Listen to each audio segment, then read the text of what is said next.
No game makes me feel the same way the original Kingdom Hearts does, a sentiment shared by countless fans of the series. One of my earliest childhood memories is walking into my aunt's living room to see my eldest cousin fighting the massive three-headed Cerberus from Disney's Hercules, as a kid wielding an oversized house key. I was spellbound the moment I saw it, and I knew I had to have this game. Not long after, I had my own copy, and I would go on one of the most magical journeys I've ever experienced. That was around 2 decades ago now, and it would be life-defining for me, steering me into my love of anime, JRPGs, Disney, and one of my greatest loves, cheesy writing. If I try hard enough, I can trace a lot of the media I love now to Kingdom Hearts. If it wasn't for this series developing my love for anime aesthetics, this channel probably wouldn't even exist. This game connected with me on a level very few games have since. It made me a lifelong fan who's been ranting about how much he loves the series for nearly 20 years now. With all that said, you may be wondering, am I capable of making an unbiased analysis of this game?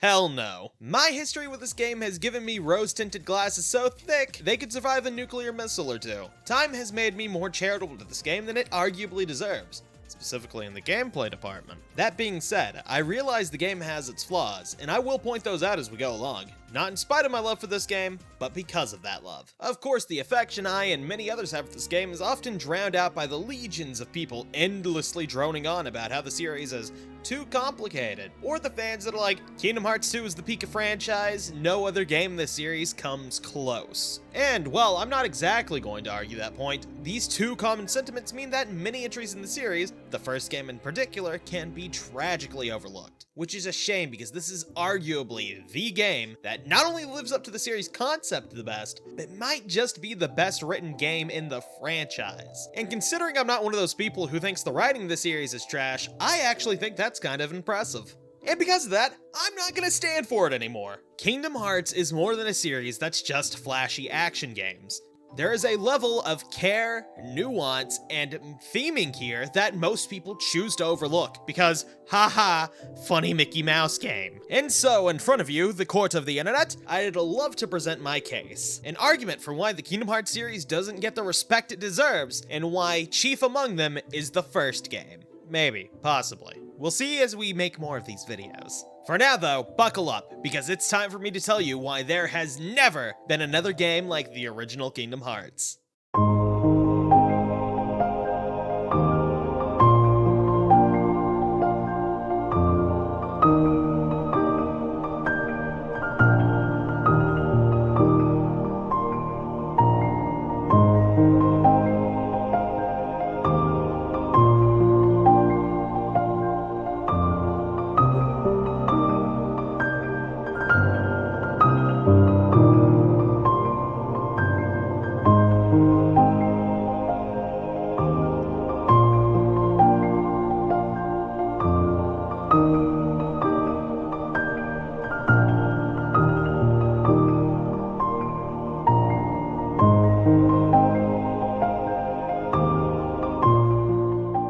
It doesn't take long for us to prove this claim either, because moments after we hit start, the game shows its brilliance. Our adventure begins like many great tales before it, with J-pop. I know I'm not alone when I say this caught myself and others off guard at the start. Not only was I unfamiliar with games having opening videos to hook you in, I had never quite heard something like Utada Hikaru's Simple and Clean before. The unique sound paired with the trippy visuals of the opening draws you into the wild ride the developers have crafted. 20 years later, and I still can't make sense of this thing. But I do know what's important. The 3 characters we see in this intro are some of the most important characters in the game, and you already know that, because the opening just told you. And we can tell several things about these 3 characters. One, through both body language and positioning, the guy in yellow here is constantly framed as being above our main character. The way he calmly stands in front of the oncoming wave, simply holding his hand out, establishes his strength. Without even a shred of dialogue, we already know there's a hierarchy between these guys. It's already clear to us that in some way he is already above our main character. And to contrast that, we see our main character very relaxed speaking with this girl. The small voiceless interactions they have here is just enough to make the player realize that these two are incredibly close. From body language and the girl's laugh, we can tell that these two are incredibly relaxed around each other. Aside from these little character moments, the intro is also great for all the weirdness going on in it. The trippy visuals that draw you in deposit you right here, in the Dive to the Heart, our tutorial for this adventure. With no idea of what's going on, or where we are, or why we're standing on Snow White, or where those doves flew off to, we are left totally clueless. All we can do is move around until a choice is presented to us. A sword, a shield, and a staff all raise out of the ground, letting us choose our weapon, a choice that will define our stats, level, and the abilities we learn going through the game. The sword raises strength, the shield raises defense, and finally the staff gives us extra MP, which dictates how much magic we can use and how strong our magic is. The best part of this choice we have in front of us is that when you say no, Sword just hops off the platform like, nah, I'm good. It's just the shortest, tiniest little hop, and I cannot stop laughing at it. The second best part is how less than 2 minutes in, the game's already encouraging replayability, as each weapon makes a fairly big adjustment to how you approach the game. Pair this with the fact that we're rolling with alchemy rules, meaning that we gotta give something up too, the choice becomes even more significant. In this playthrough, I chose the staff and gave up the sword because who needs to hit things when you can blow them up with the power of fire? Unlike other games where this choice would decide stat spread and nothing else, this game makes this a little more significant. When you reach certain levels, you get abilities in this game, and what abilities you get at certain levels are determined by which weapon you choose. For example, the staff will get abilities involving magic sooner rather than later. This can majorly alter the way that you approach the game, as I mentioned before. You can play through this game 3 different times with each of the choices here, and you'll have a fairly different experience every time despite having the same base moveset. No matter what you choose or how good the game design is though, the ground will still break beneath you, forcing us down into the darkness. Luckily, Cinderella is here to help keep us grounded. She also brings us our first taste of combat. With the weapon we chose before, we fight off these strange shadows with creepy glowing yellow eyes. Once you learn the basics of combat, including a basic 3-hit combo and locking on, the shadows swallow us up, forcing us onto a different platform. A platform that has the most boring and useless tutorials. Press the top button to interact with things. Press the top button to open chests. Walk into boxes to push them. Smack them to break them. And then we get to go through this funky looking door and do interesting things again. Once again, we have another choice. Through the door, we find an island populated by Final Fantasy characters? Yeah, it's a little odd, but this is our introduction to Tidus, Wakka, and Selphie, the first Final Fantasy characters we meet on this journey. If you've somehow made it to this video without knowing that Kingdom Hearts is a crossover between the Disney and the Final Fantasy properties, how did you get here? Hope you enjoy all the same, but I think this might be the wrong video. What's stranger than you, hypothetical stranger, is the fact that these 3 are giving us the world's worst personality test. Answer what you're afraid of, what's most important to you, and what you want out of life, and you're rewarded with a cryptic message that, while on brand for this section's weirdness, tells us startling little about one of the game's most important choices. Depending on how we answer, we are told our journey starts at a different time of day, which determines how easily we gain experience throughout the game. Morning makes it easier to level from 1 to 40, midday for neutral gains throughout the game, and dusk for easier level ups from 40 on. To keep what makes this interesting brief, if you just want to finish the main story for the game, morning is what you need since you stop getting the boost around the time you can realistically handle the final boss. Dusk is best if you want to complete the game, since the super bosses are best fought once you get into the 70s and 80s. Which of course makes this another game-altering decision that augments how we engage with it, in a number of ways. Morning makes for a less challenging experience and can assist with speedrunning, while Dusk can help give those who want an early game challenge a boost and is good for completionists. Midday is good for people who want to make life slightly harder on themselves for no good reason. Since I plan on covering everything this game has to offer, I'll be making the Dusk decisions. With this set, we get to the next platform, featuring Aurora of Sleeping Beauty fame. After some quick combat, we get our first save point, which paves the path to the final platform, depicting Belle and Beast from Beauty and the Beast. Our character walks up to a bright light in the distance, while the mysterious voice that's guided us to the tutorial speaks to warn us of the shadow being cast by the light. From the ground rises a massive figure with a heart-shaped void in its torso. This wicked creature, which shows us a huge tonal shift from what we've been getting so far, is our first boss, Darkseid. Like many other things in this tutorial, this boss has a really interesting game design thing in it. While most of the time the only way you'll have to damage it is by attacking its hand, during one of his attacks you can climb up and start smacking them in the head, which offers tech points. Tech points are basically just small boosts to EXP we can get in a fight, normally through choosing to engage the fight in a different way or exploiting weaknesses. So it's nice to see that players that think about running up the arm to hit the head get a reward for that outside the box thinking.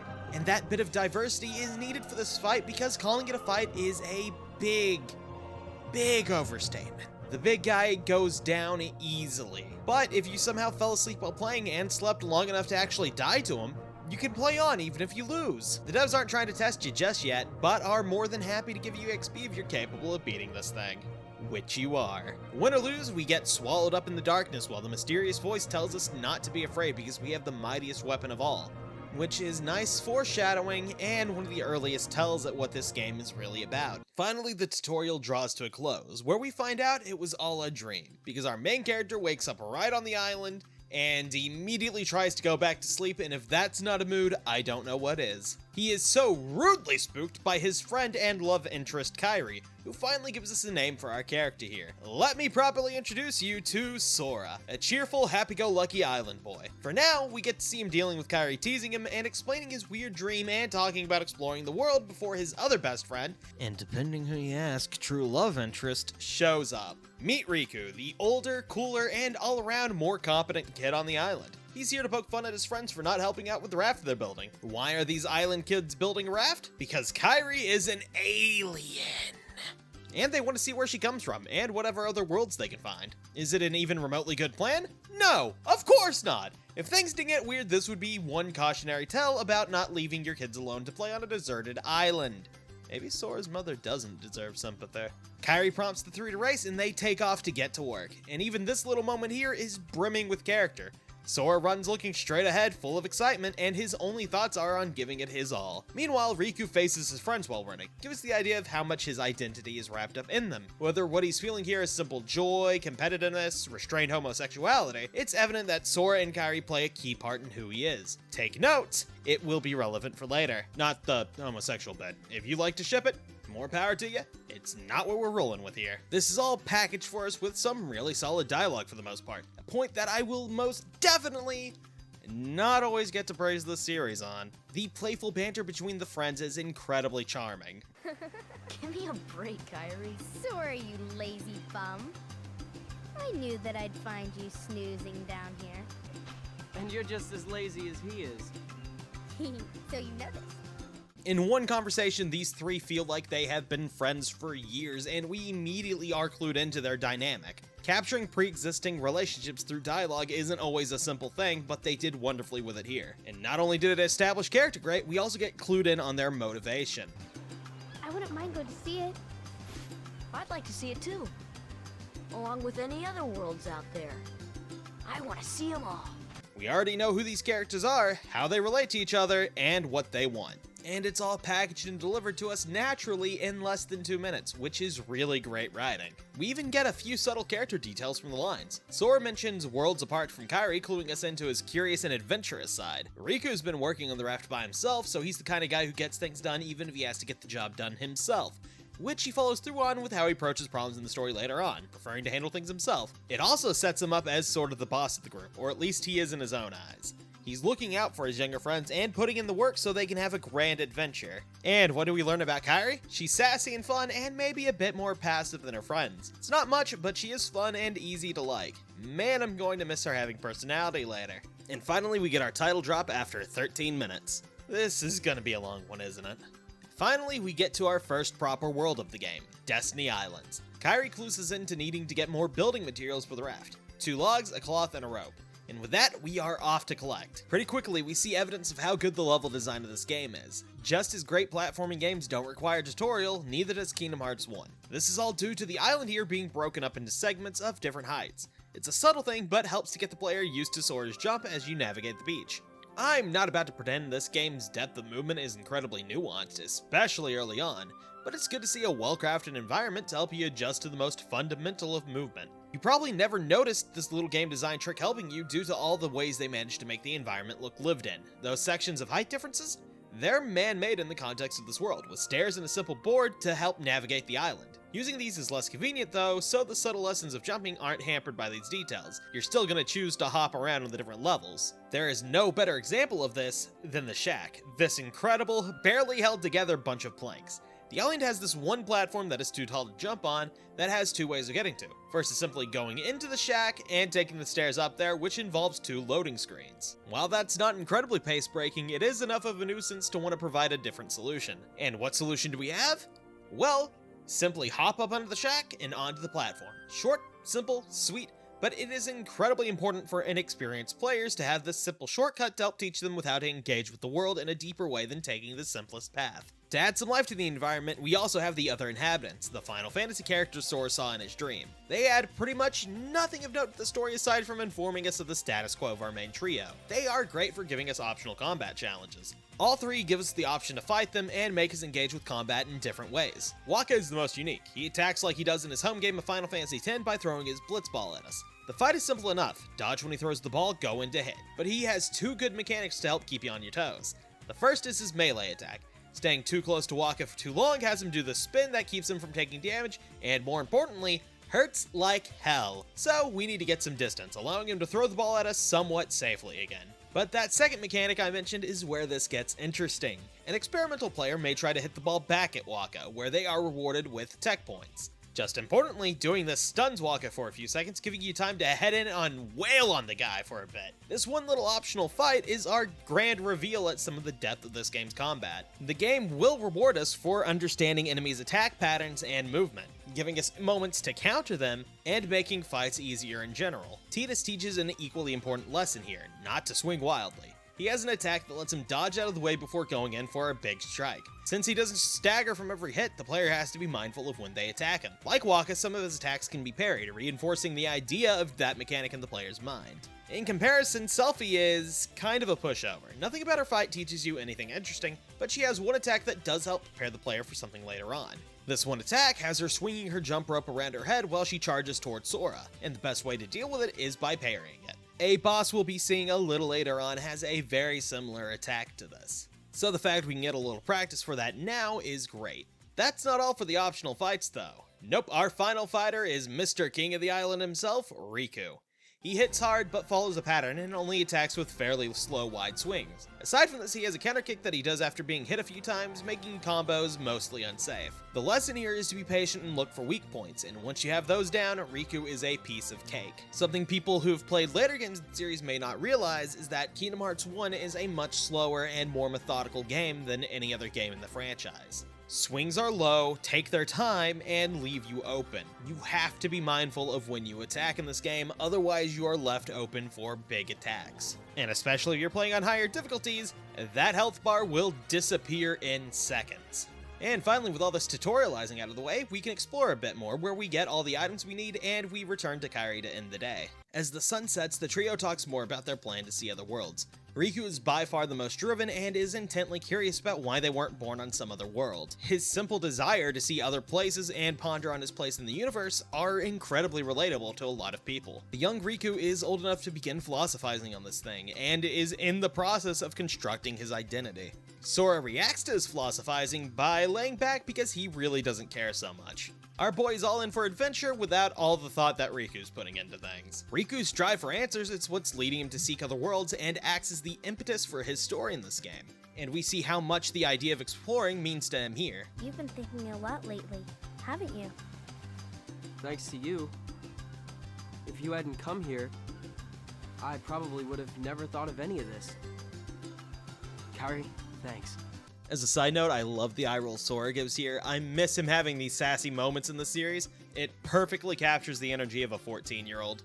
Riku notices the younger boy's reaction, and once Kairi's away, takes the opportunity to pick on Sora a bit by throwing him a Paopu fruit, the subject of a local legend. Paopu fruit? If two people share one, their destinies become intertwined. They'll remain a part of each other's lives, no matter what. Come on, I know you want to try it. What are you talking? If nothing else did it, this sells me on these two's relationship immediately. This non-malicious teasing over a buddy's crush? That right there is pure friendship. You can see how close they are from this interaction alone. But enough of these chumps, it's time for the main event. The true main character of the series and the greatest healer known to mankind, Donald freaking Duck, who so kindly is introduced to us through one of the funniest gags in this game.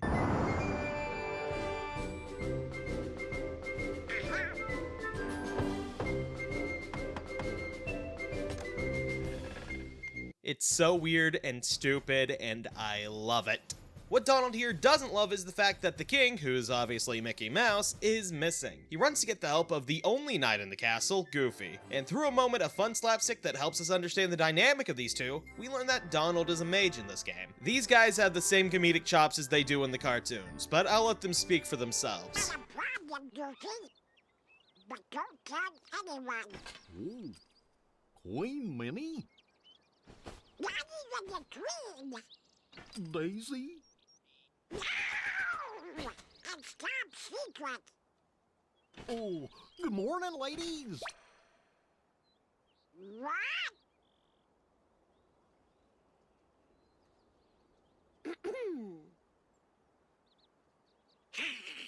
For any child playing this game back in the day, I'm sure this scene is what hooked them. After all, Mickey Mouse, the big cheese himself, has gone missing. Something distressing for a young child, I'm sure. Personally, I was sold from the promise of whacking things with a giant key, so I didn't need the sales pitch, but it's still pretty good. Once the Disney stuff is introduced, we get kicked right back to the island. Today's agenda? Getting food for the raft so these kids don't starve. I'm honestly a little shocked they have the presence of mind to think of that. Collecting everything is a simple task that involves just a bit more exploration than before, but doesn't really enhance the player's knowledge of the game at all, so let's focus a bit more on the island's final optional battle. A fight between all three Final Fantasy characters at the same time. It's a simple test of staying aware of enemies around you that puts the lessons learned in the other individual fights to use. And as far as I'm concerned, this is the hardest fight in the game. No joke, I got my butt kicked by these children more times than I was murderized by Sephiroth, the notoriously difficult super boss of this game. I've heard some people call this fight simple, but I am impatient. Anyway, an embarrassing number of tries later, I beat them and grabbed a lousy mega potion for my trouble. With that out of the way, we head for the second part of the island, where we argue with Riku over the name for the raft and who gets to be captain, leading to a race to decide who gets to be top dog. It's to share a Palpu with Kyrie. Wait a minute. Or not. This race is the first time our ability to platform is put to the test. The quickest route is done by taking the zip line and jumping through the trees to reach the goal. This is the final lesson of this tutorial, and if you can handle this, you can pretty much handle any other platforming challenge in the game. Win or lose, no Palpus are to be had, and no real consequences to be had, other than Kyrie saluting Captain Sora, so you better not lose because that is the cutest thing I've ever seen. With the name decided, it's time to finish collecting food. Kyrie will tell us what we need and give us a container for some fresh water. All goes well until Sora looks in a hidden cave on the island for some mushrooms. He sees a drawing him and Kyrie made when they were kids, and Sora adds himself giving Kyrie a Palpu fruit. Before you can daw at the cuteness though, a strange figure in a brown coat appears. This weirdo obviously knows something's going on and foreshadows our impending disaster. He mocks Sora a bit and drops his infamous line, "One who knows nothing can understand nothing." Obviously not understanding himself the concept of learning. He disappears all spooky-like, and Sora proceeds not to tell anyone about this. And as a side note, as a kid, I always thought he was standing in the entrance of the cave, but nope, he's just chilling in this little corner here, being a creep and telling a child that learning doesn't exist. For now, we'll follow Sora's example and ignore this guy. We have food to deliver to Kyrie, after all. With the food issue out of the way, the two share a moment in the sunset, where it's getting clear that Kyrie reciprocates Sora's feelings, as she asks him not to change and jokes around about the two of them taking the raft for themselves. Sora, let's take the raft and go. Just the two of us. Huh? Just kidding.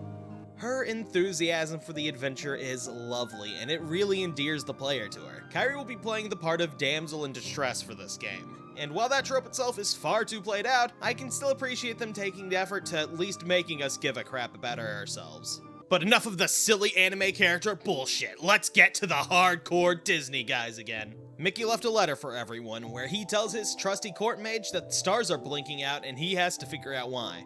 While he's off doing that, he needs Donald and Goofy to find the key and meet up with someone named Leon in a place called Traverse Town. With orders received from King and Queen, the dynamic duo sets off with Jiminy Cricket to find the key, with some glorious comedy to go with it.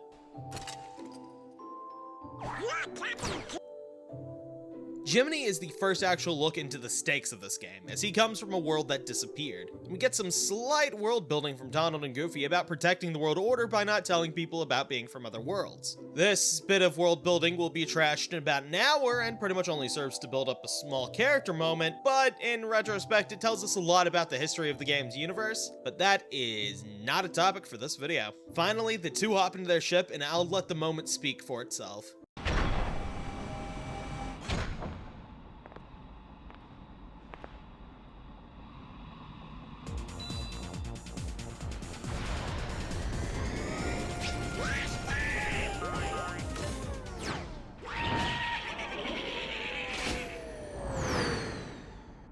comedy gold. Unfortunately, things aren't so lighthearted back on Destiny Islands, though. A massive storm is sweeping over the island, and Sora's rushing to make sure the raft is safe. In her only voiced line of the series, his mother calls him down to dinner, but our boy is off to protect the raft. Is that a harpoon? And a trident? No wonder this kid is so good at fighting. He's been training for who knows how long!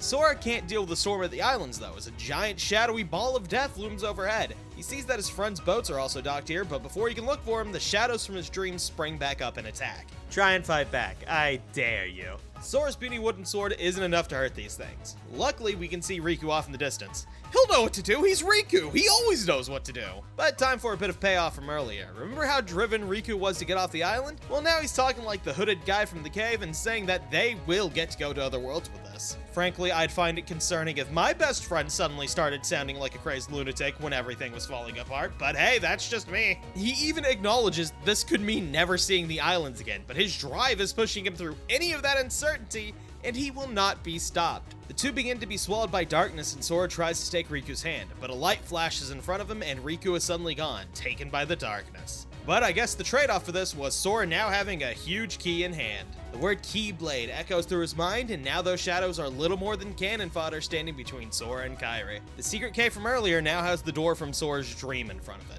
With the Keyblade in hand, we're able to get through it where we find Kairi. Unfortunately, the strange door in the cave opens up and she's thrown towards Sora. He tries to catch her, but she fades away right in front of him before he gets thrown back out on the beach. In the few short moments he was in the cave, the island's been destroyed, sucked into the strange orb, leaving Sora alone on his crumbling home with another dark side, which, luckily for him, isn't any harder to beat than the one in his dream. But beating this big guy is a hollow victory, as both are swallowed up by the giant ball of death. In the distant Traverse Town, Donald, Goofy, and even Pluto see another star disappear.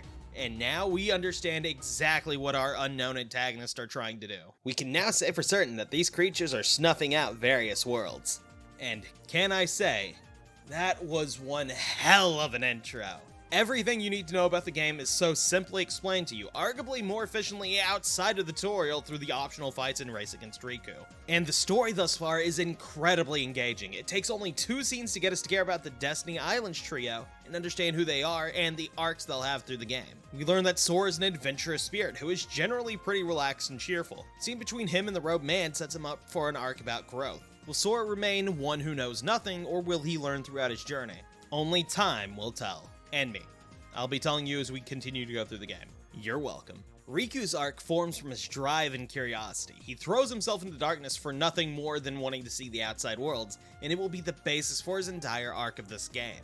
And Kairi has a personality. She's fun and an enjoyable character, but to say she has any depth going on would be a bold-faced lie. And that's fine for the story we're telling here. It's better than you can expect from damsel in distress in the best of times, so at least I appreciate the fact they got us to care. Donald and Goofy sections are simple but effective. They clue us into the approaching threat and make the sudden attack on Destiny Islands feel a bit more natural than they would have otherwise. Partnered with Sora's dream, they act as effective foreshadowing for the attack on the island. And real quick, I'd like to point out that if you somehow made it into this game without knowing who Donald and Goofy are, you will understand them before they even get to meet up with our main character through their interactions at the castle. Donald is a hothead who doesn't always think things through, and Goofy is a really nice guy who seems a bit slow. And all this character is established with very little dialogue and about 20 minutes worth of cutscenes. For a level that takes about 40 minutes to an hour to beat, it does a lot of heavy lifting in setting up the stakes of this adventure. There's a fair few people who complain about the islands being slow, and I'm not gonna argue that, but it's also short and the calmness is kind of the point. This life is what Sora's about to lose. We have to understand why he cares about his home, Riku and Kairi.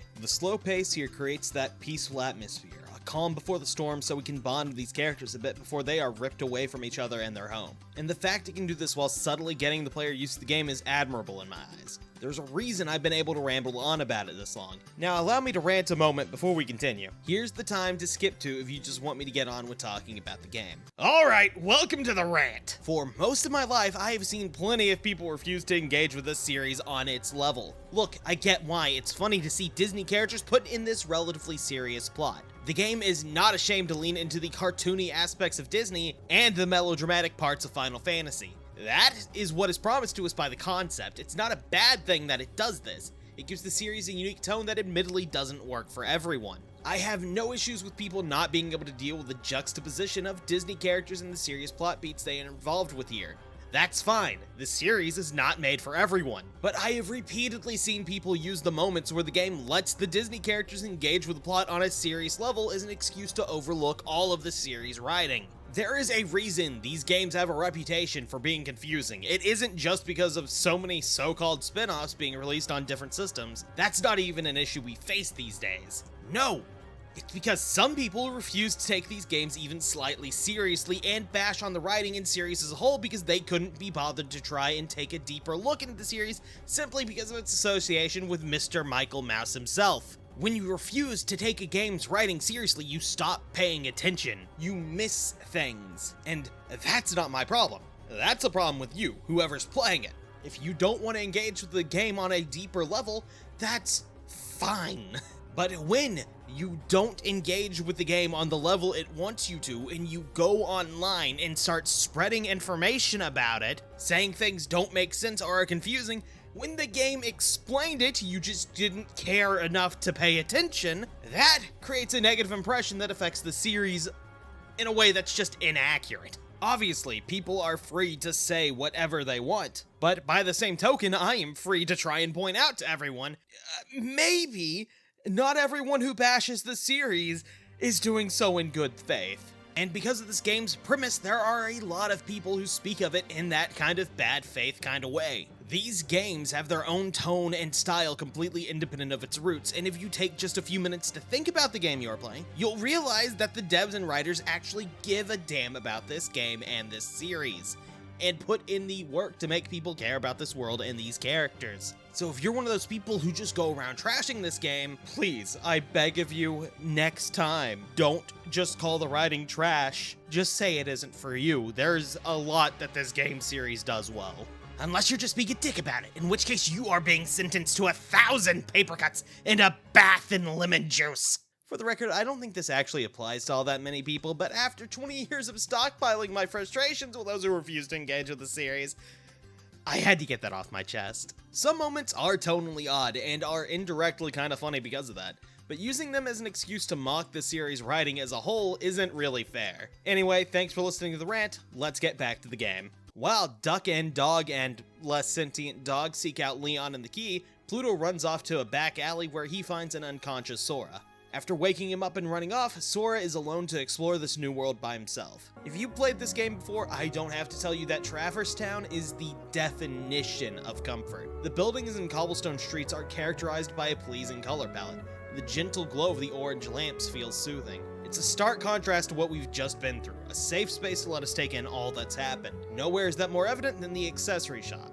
It's hard to beat the coziness of a fireplace and a save point. Despite his gruff looks, the shopkeep Sid of Final Fantasy VII Acclaim tells Sora where he is and offers to look after him if he gets into any trouble. With nothing better to do, Sora roams the town, and I finally remember to change the awful camera settings. Here's your PSA to remember to switch this to manual if you want to have a good time with this game. We pop on over to the town's second district, where we get a closer look at what the strange shadows are up to. A man's heart flies out of his body and is consumed by darkness, creating another one of the shadow creatures looking a tad different from the other ones. This is a surprisingly effective bit of world building, as now we know how these shadows are made. Unfortunately, they've also appeared all over the world now, and we have no goal but to wander. If you roam for a bit, you'll notice Donald and Goofy are just barely missing to run in with Sora, a little detail I adore. It's a charming bit that helps to round out the world and make it feel more alive. Gives that feeling of things are happening outside of what we the player sees. While roaming, I also spent way too long watching the Stay Shadow. Turns out they'll spend a solid 30 seconds like this. Weird. With a few more shadows crushed under the weight of Sora's giant key, we return to the first district. After a quick trip to the accessory shop, we run into a Final Fantasy character desperate to show his relevance while he still can. Squall of Final Fantasy VIII is here to mug a child. Of course, Sora won't stand for this, and a fight breaks out. A skilled player can win this fight and get a minor reward later for doing so, and a slightly different cutscene. But since I suck, I didn't get the reward and Sora gets knocked out, which has to be all sorts of illegal on old Squall's part here. Hey, you found it. Nice going, Leon. Oh, my bad, Leon. And this is actually kind of interesting for people who've played a Final Fantasy game. Why does he go by Leon instead of Squall? Well, for him it's to make up for the guilt he feels at not having been able to save his home from the darkness. If it weren't obvious from the other Final Fantasy characters they've shown so far, these guys aren't actually the characters from that series. They have the same or similar designs and mannerisms, but unlike the Disney characters, they've been incorporated to the series' original elements directly, fundamentally changing them from their original versions. There is no need to play the games they come from to understand them as they appear in this series. Before getting back to see what Leon's doing to Sora though, we get a glimpse at where Riku has ended up. Instead of the comfy Traverse Town, he wakes up in a strange, fantastical place. Water rushes upward and floating platforms surround him. He calls for his friends while just out of view, Disney's own Mistress of Evil watches over him. It's a short, simple, and phenomenal scene. It has this weird and uncomfortable atmosphere, thanks in no small part to the lack of voice acting and music. All we hear is the sound of rushing water and sound effects to give weight to the actions happening in the scene.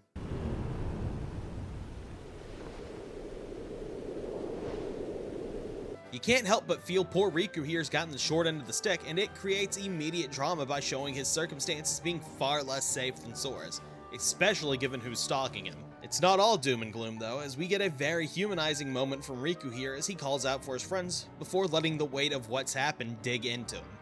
Look closely and you can see the exact moment he realizes he screwed up. Back in Traverse Town, Donald is spooked by the scariest thing known to man, a woman. While Mr. Duck is shitting bricks, Dora wakes up. Dora? While Mr. Duck is shitting bricks, Sora wakes up much how he did earlier, with Kairi calling him a lazy bum. That's great! One friend found, one more to go. It was so much easier than I expected, honestly. Weird enough though, Kairi starts expositing at us, and even stranger as she turns into an entirely different person. Kairi became a ninja, and all Sora got was a lousy key? What the heck? Obviously, that's not the case here. Sora's just schizophrenic. Or Leon knocks something very important loose in his head. But at least the big guy is nice enough to make up for it by telling our boy what the heck's going on here. We finally get a name for the shadows attacking us, the Heartless. These things are creatures formed from darkness who instinctively attack people to take the darkness within them and make more heartless. They haven't been attacking Sora randomly though. No, he's being targeted because the Heartless fear the Keyblade. The best source of information of the Heartless, Ansem, Sam? wrote a report on his findings that have been scattered. Leon also talks up Sora and the Keyblade in a way that makes it sound like this thing is one of a kind, which definitely didn't age well. After the ninja girl Yuffie teaches us about the Keyblade's ability to open any lock, the talk gets cut short by the Heartless invading the room. Sora and Leon rush out to fight while Donald steals the comedic spotlight once again. We explore the town some more here, but it's the third district where everything is really going down. The gang finally meets up, and after knocking a few Heartless around, our second boss makes their appearance. Guard armor. Unlike Darkseid, this thing will actually test your skills. I hope you got practice parrying because it's not likely you've gotten the block ability yet. And that's strike one against the game, by the way. If anything should be an automatic ability, it should be guard. Restarting the game and not having it feels so bad. Also, remember how I mentioned that spinning attack Selphie had on the island? That training was for what's arguably Guard Armor's most dangerous attack. With the big bad out of the way, Sora and the Disney duo are properly introduced, and Sora agrees to go with them so he can find his friends. They have a near instant bond from this first interaction alone. It's hard not to love this dynamic from the start, with the upbeat Donald and Goofy trying to cheer up Sora and bringing him back to his own cheerful self. Yes, but once on happy faces. Happy?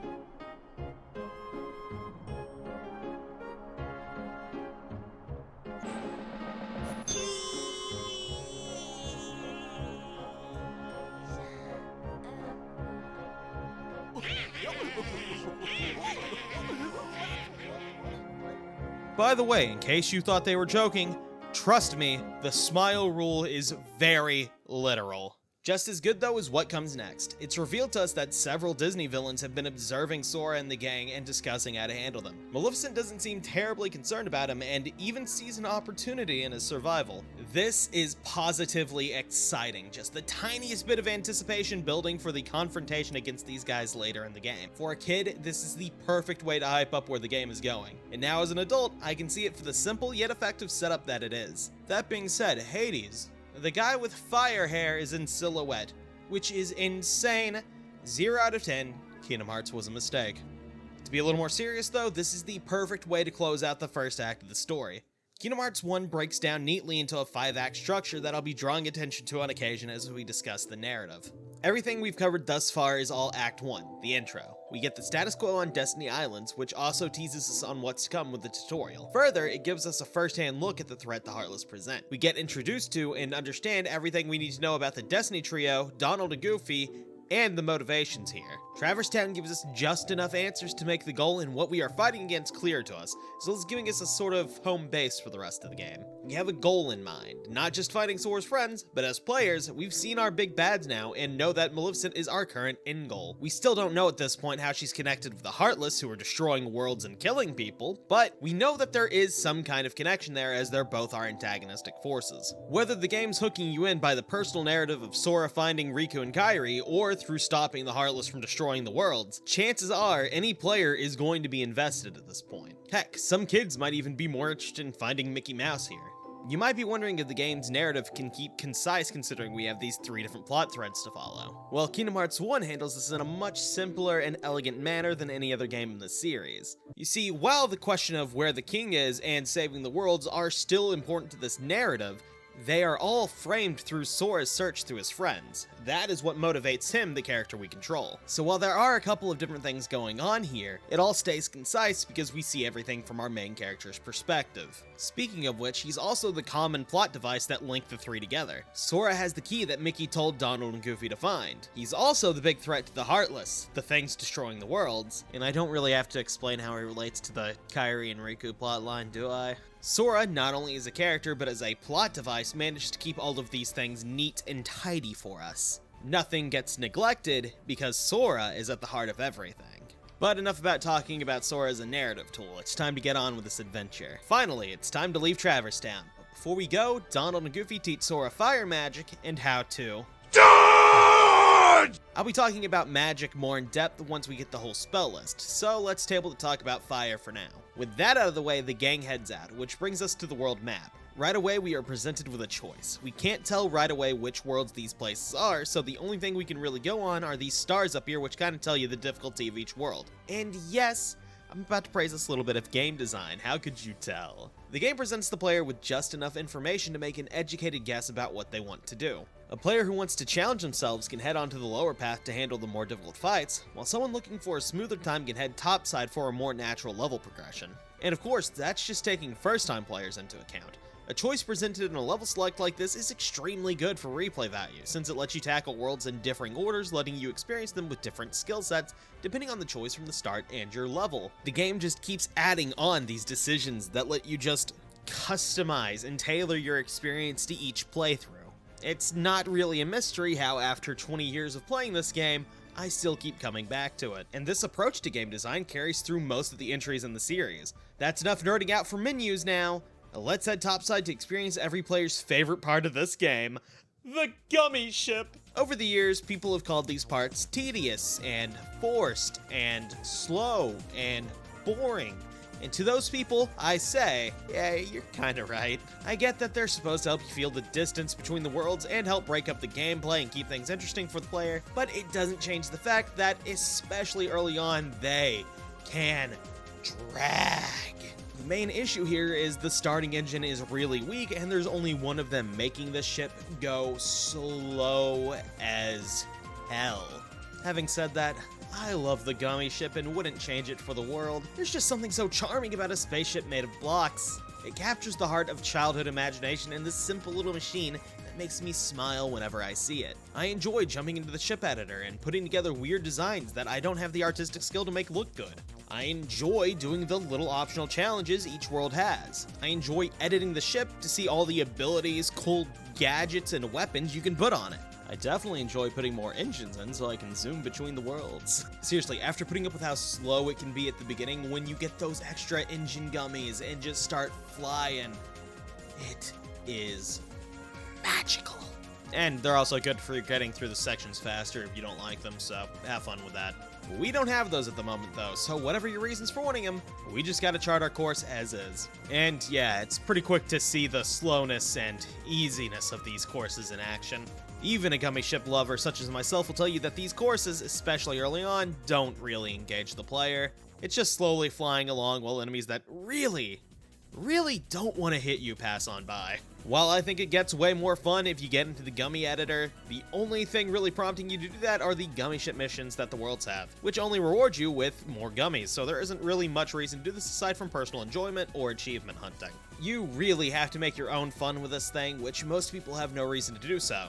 Damn it made me admit this game isn't perfect! Luckily, I can continue my praise when we get to the first Disney level of the game, Wonderland. Once the gang lands, they see the white rabbit running off and decide to follow the little guy into the bizarre room. This little room is the highlight of this world, but before we get into why, we have to follow the white rabbit to the Queen of Hearts castle where Alice stands on trial. After court proceedings so rigged it would make Phoenix Wright quit his job, the Queen demands Alice is killed for trying to steal her heart. Sora really wants to help, but his companions are trying to keep him from meddling. But the mention of hearts gives him just enough wiggle room to get involved. So, the whole meddling thing from earlier is brought up only one more time in the game, so it really makes you wonder what the point was. Oh god, did I just say another bad thing about this game?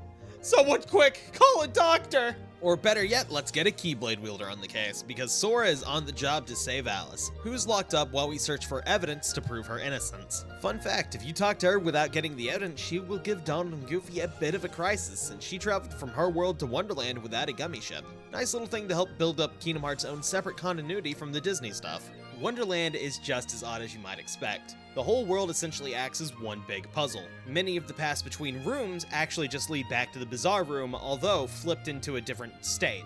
Sometimes you may find yourself on the walls, other times the ceiling. And naturally, a place so weird and full of puzzles, there are plenty of hidden goodies to find. Wonderland is surprisingly satisfying to explore and puzzle out. There are 5 pieces of evidence to find in Wonderland. Only one is needed to progress the plot, but finding the hardest to reach one will have the Cheshire Cat reward Sora with the Blizzard spell early. Either way, the result is the same. The Queen puts forward her own evidence, and we have to pick a random box to decide the culprit. Apparently, Don and Goofy are treacherous bastards and attacked the Queen while Sora was blinking, I guess. The two get locked up and Sora has to free them and Alice. This isn't a guaranteed result. The evidence can show either party member or the Heartless as the bad guys. I just got unlucky. One easy fight later and Alice's cage is open to reveal she's missing. No clue how someone got her out, but she's gone and now we have to find her. The Cheshire Cat guides us to these lamps we can light, which cause another big Heartless to show up in the Bizarre Room, the Trick Master. After defeating the big bad, a sleepy door in the room wakes up and something strange happens.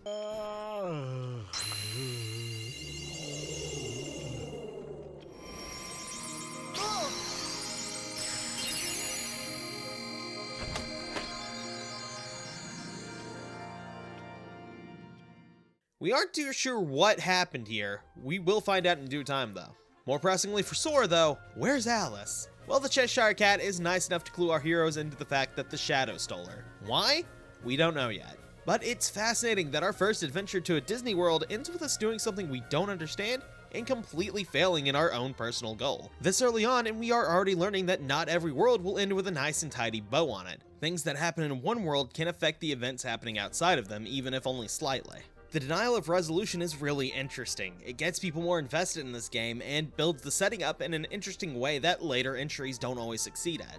It's yet another overarching plot thread to get us interested in what's going to happen next. Same thing with that strange locking thing that the Keyblade did earlier. While it was definitely grand enough to tell us it was important, we still don't know exactly what happened there yet. But setting things up for later is not the only thing that Wonderland does right. So far, we've only seen Sora respond to things that concern him personally. His only reason for going on this journey is to find Riku and Kairi, so nothing is given a strong look into his own morals. So when he jumps in to help Alice, despite being prompted not to by Donald and Goofy, we get our first look into this part of himself. He's heroic, at least to the extent he can't watch something like this happen in front of him and won't let this innocent person get hurt. It's simple, but it does make him a little more likable than he already has been. We learn about his heroism here through his actions, and it's important that we come across this so early in the adventure. This is the first time we see Sora willingly step into his frighteningly large protagonist's shoes. And where are those comically large feet heading now? Olympus Coliseum, arguably my favorite Disney World in the game. At least it was when I was a kid. There isn't much plot here. Sora, Donald, and Goofy meet Phil, who mentions the game.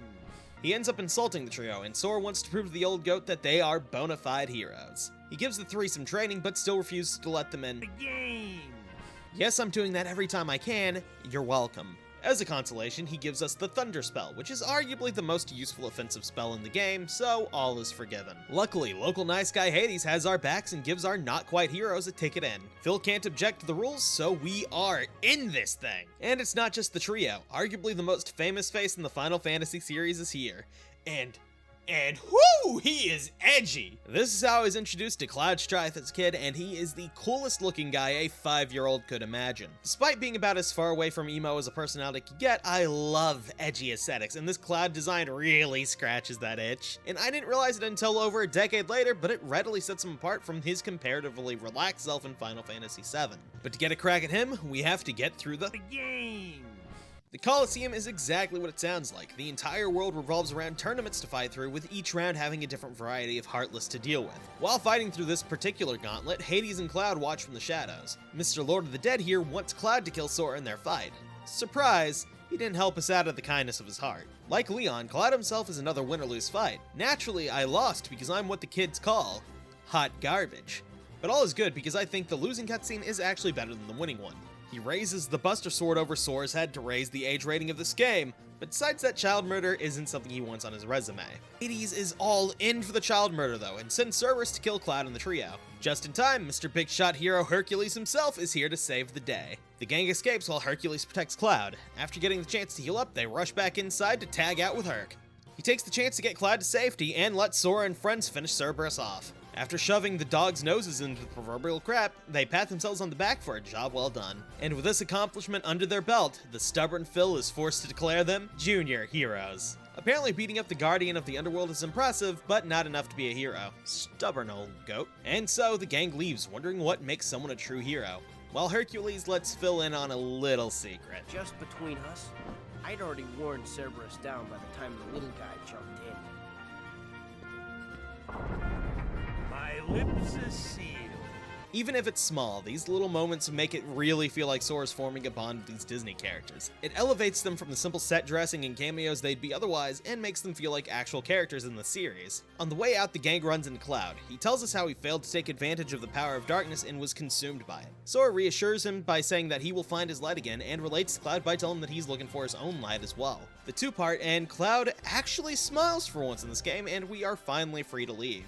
So Sora gets the valuable lesson that darkness is not a valid way to solve your problems. It's something that is consuming and dangerous to put yourself next to. And this is a lesson that Sora will carry with him through the rest of the game. And this isn't the end of Olympus Coliseum. We are still missing the resolution to this little tale. But it does pose an interesting question this early on. What makes someone a hero? What exactly is this trio missing? And how will they learn that secret sauce of heroism? While this world isn't the most involved narratively, I think that question alone makes up for any of its shortcomings. The Disney worlds in this game tend to fall into one of two categories. Worlds that develop the plot like Wonderland, and worlds that develop themes like the Colosseum. Only 3 of the 9 Disney worlds really strike a balance between the two, and fittingly, they are the 3 strongest worlds narratively. But before we get to one of those worlds, we have to deal with the ever-infamous Deep Jungle. And I'll just come out and say it, this is the first world that I think is straight up kind of bad, narratively and gameplay-wise. Before we even land, Sora and Donald get into an argument over whether even to visit the world, causing the ship to crash and for the gang to get scattered. Sora falls into the treehouse and almost becomes Meow Mix for Sabor before Tarzan barges in to keep our boy off the menu. Sora asks him if he's seen Riku and Kairi, and he responds that they are in... And since Sora doesn't speak Gorilla, he goes to Tarzan to find his friends. Meanwhile, Donald and Goofy are making Turk shit bricks and are unfortunately found by Clayton. Tarzan takes us to the jungle slider minigame, a fun little distraction to fit in the movie's vine sliding sequences. We land in a camp and are introduced to Jane, who somehow thinks we are here to study gorillas. Lady, you found a kid wearing clothes this strange who speaks your language in the jungle, and your first action is to assume he's here to study gorillas, rather than ask, I don't know, where his parents are? Regardless of Jane's concerning decisions here, Clayton walks in with Donald and Goofy, and the 3 unite after a whole 5 agonizing minutes apart. And this right here is what holds Deep Jungle back more than anything. We get a really good narrative hook here in that the gang has been split up, and yeah, that's a good way to get the player invested. Paying it off without having any time to simmer on it isn't only boring, it's disappointing. I'll explain a little more about why in a bit. For now, Jane wants us to collect some slides to see if she can figure out where Tarzan is saying Sora's friends are. None of them do anything for him, but for some reason a slide with the castle feels familiar to Sora. An odd fact considering I didn't see any castles back on the islands, did you? Well, none of that worked, so next we have Tarzan ask the gorillas, which doesn't work, and brings us to the treehouse to stop Clayton from shooting Turk, who is basically not a character here. Clayton is confronted by everyone, and he ends up being possessed by a Heartless after getting kicked out of the camp. Before finding him, we have to save a bunch of gorillas and Jane all around the world for some padding. This might not be so bad if this place wasn't as big as Wonderland and didn't involve a bunch of platforming to get around, but it does. So it sucks. I'm used to this game's finicky jump by now, but navigating this place was such a chore for a younger me that I dreaded going back here on replays. Mostly because out of every world, this one has the most egregious backtracking. We have to make the same trip from the treehouse to the camp 4 to 5 times. Aside from the game, there are no alternative routes. The jungle is essentially one long hallway where the biggest choice you can make is whether you go to the vine area early or not. Speaking of which, we have to go to this area with the vines 3 times at minimum to finish the world. While it's not particularly difficult, the vines have a simple jumping mechanic tied to them that certainly isn't fun. It's a little more than a time button press, which, I mean, cool, I guess. Look at me, I'm swinging like Tarzan. It makes it so much slower than just progressing normally and just kind of fills space. I understand why this is here, but the game doesn't really seem all that capable of handling the vine-swinging fantasy of the movie. It doesn't help that a solid half the world is just going around saving Gorillas. which isn't very interesting. There aren't cutscenes for it, and no plot is advancing. It's pure filler to make the world feel longer. On the bright side, it does bring us to the most challenging boss of the early game, Clayton and the Stealth Sneak. Unlike Cloud, Clayton is all for child murder and will not hesitate to shoot Sora in the face with a shotgun. As you might have guessed, this hurts. To top it off, the invisible Heartless behind him has a powerful projectile attack too. Luckily, knocking Clayton off reveals the Heartless to be a big chameleon. Take out Clayton or the Heartless to make him meet a gruesome end, surprisingly like the movie. This time with the Hunter being crushed to death by the Heartless. This man really just cannot catch a break. It'd be nice if he had something to heal that. So in an effort to be better than Clayton the Pancake, Sora learns the Cure spell. As thanks for saving them, the gorillas let Sora into their secret place, which has a keyhole in it like Wonderland, and Jane reveals that means heart. So the moral of the story is that your friends are with you in your heart, and no heart means no friends. Sora and Donald apologize for being jerks to each other, leading the crew to be even closer than before. And this is so wasted here. The whole message of friends being in your heart is pretty well connected to the themes of the game, but the narrative of the world doesn't support it. The most egregious mistake comes right at the start when the gang reunites. Because they meet up so soon, nothing about the story really changes if Sora, Donald, and Goofy all landed together in the treehouse. Tarzan could save all 3 just as easily, they could find the gummy block just as easily, and Clayton finding our Disney characters serves nothing narratively, so nothing would be lost. So say, I don't know, we delay the reunion for around half the world, or heck, even right up until the fight with Clayton. Have Donald and Goofy pop back in a climactic moment when Sora really needs the help, and boom, a big moment to pay off that starting conflict. One that also ties into the theme of your friends being in your heart. Even if they were fighting, Donald still wanted to help Sora and helps him out here. Heck, Sora could spend his time in the world poorly pretending not to be worried about them just to drive home that reunion. It would add some catharsis for their reuniting, let us feel ecstatic to see them back together. It'd be great if this lesson that Tarzan imparts to Sora here was reinforced by the narrative of the world itself, but as it stands, the lesson feels entirely disconnected from what happened here. This could have been a defining moment of the trio's bond, where they really solidify as a unit, but instead all we get is a silly scene where all tension dissolves early on. The main thing achieved by Deep Jungle is showing our boys getting closer here after a fight, but when there is no time to let the effects of the fight sink in, that feels hollow. What we have here is bare bones and lacking the content to back up the theme, and the plot certainly isn't strong enough to carry the world. More than any other world in this game, Deep Jungle is just filler, offering nothing of value to the overall package. In fact, the very next cutscene of the Villain Council has more substance in a minute than this entire level does. They mock Clayton's weakness and inability to control the Heartless while discussing the risks Sora presents. Maleficent downplays his accomplishments because he isn't doing anything to stop their other plan, which involves kidnapping princesses for some unknown goal. One of which being the missing Alice, who I guess is a princess now. Sure, why not?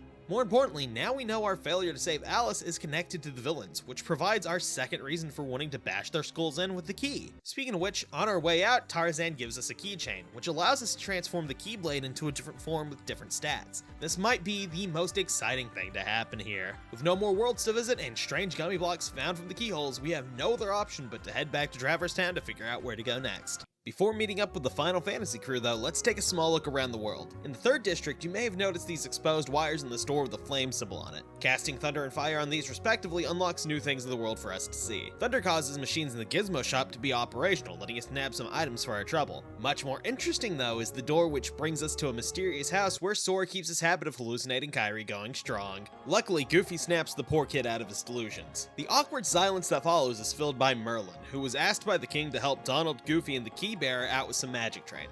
This amounts to him having a room where we can destroy his magic furniture at our leisure, and being otherwise useless. He's brought along the fairy godmother from Cinderella, who will be far more helpful to us than the talking beard over here. Neither of them quite have anything for us yet, so we'll just go talk with the Final Fantasy crew. After a bit of looking around town, you'll find this red Trinity symbol in the alleyway that we can use to find Leon training in this hidden cave. He informs us that those keyholes we've been sealing are in fact gates to the hearts of the worlds, and that by closing them, we've been keeping the Heartless from destroying them like they did Destiny Islands. So even though it was an accident, we've been doing our job. Leon isn't quite so helpful when it comes to figuring out what the strange gummy we found was. To make up for his uselessness, he gives us a good luck charm called Earthshine. Aerith points us towards Sid, who not only tells us it's a navigation gummy that will give us access to new worlds, but also installs it for us. All of this comes at the low price of running an errand for him. It's as simple as taking a book to Merlin.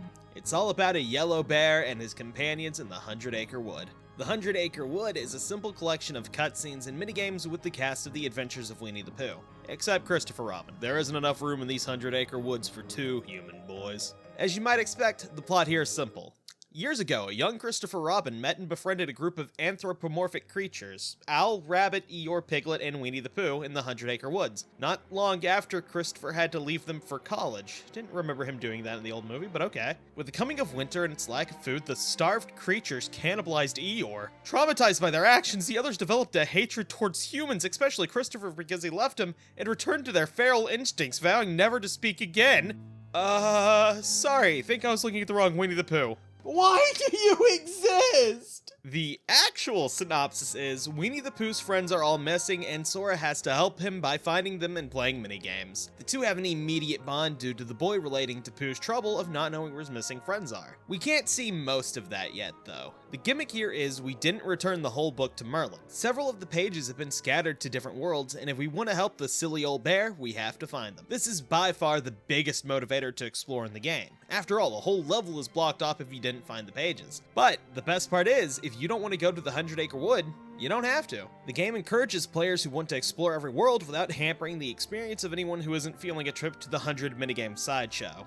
And dang it, I love it when the game does things like that. Once again, another decision that tailors the game to the individual experience. Anyways, I won't be discussing the woods until we have every page, so we'll come back to this later. Anyways, with the errand run, the fairy godmother tells us that the stone Leon gave us before is in fact a summon gem, which lets us call on Simba to help in combat. And he is alright, I guess. You can charge up a roar that does a fair bit of damage to all enemies around you, but you aren't invincible during that charge, and you really have to hold it to get worthwhile damage. It's not the best showing, but it's still usable, which is arguably what you want from the first of an ability like this. With our new pal here, we head back to town where... There you are. What's going on? we run into this guy! Riku is back, baby, and he has a cool and edgy looking sword. He doesn't know where Kairi is, but with this helm, I'm sure finding her will be... and he's gone. Yeah, Donald doesn't want him around because he's a dick, and while he and Sora argue about it, Riku disappears. Luckily, he gave us some sweet character insight before he left. When he showed up, he was already taking control of the situation, reassuring Sora that they'd find Kairi and that he'd take care of everything. But Sora taking out a Heartless during his monologue ends that plan.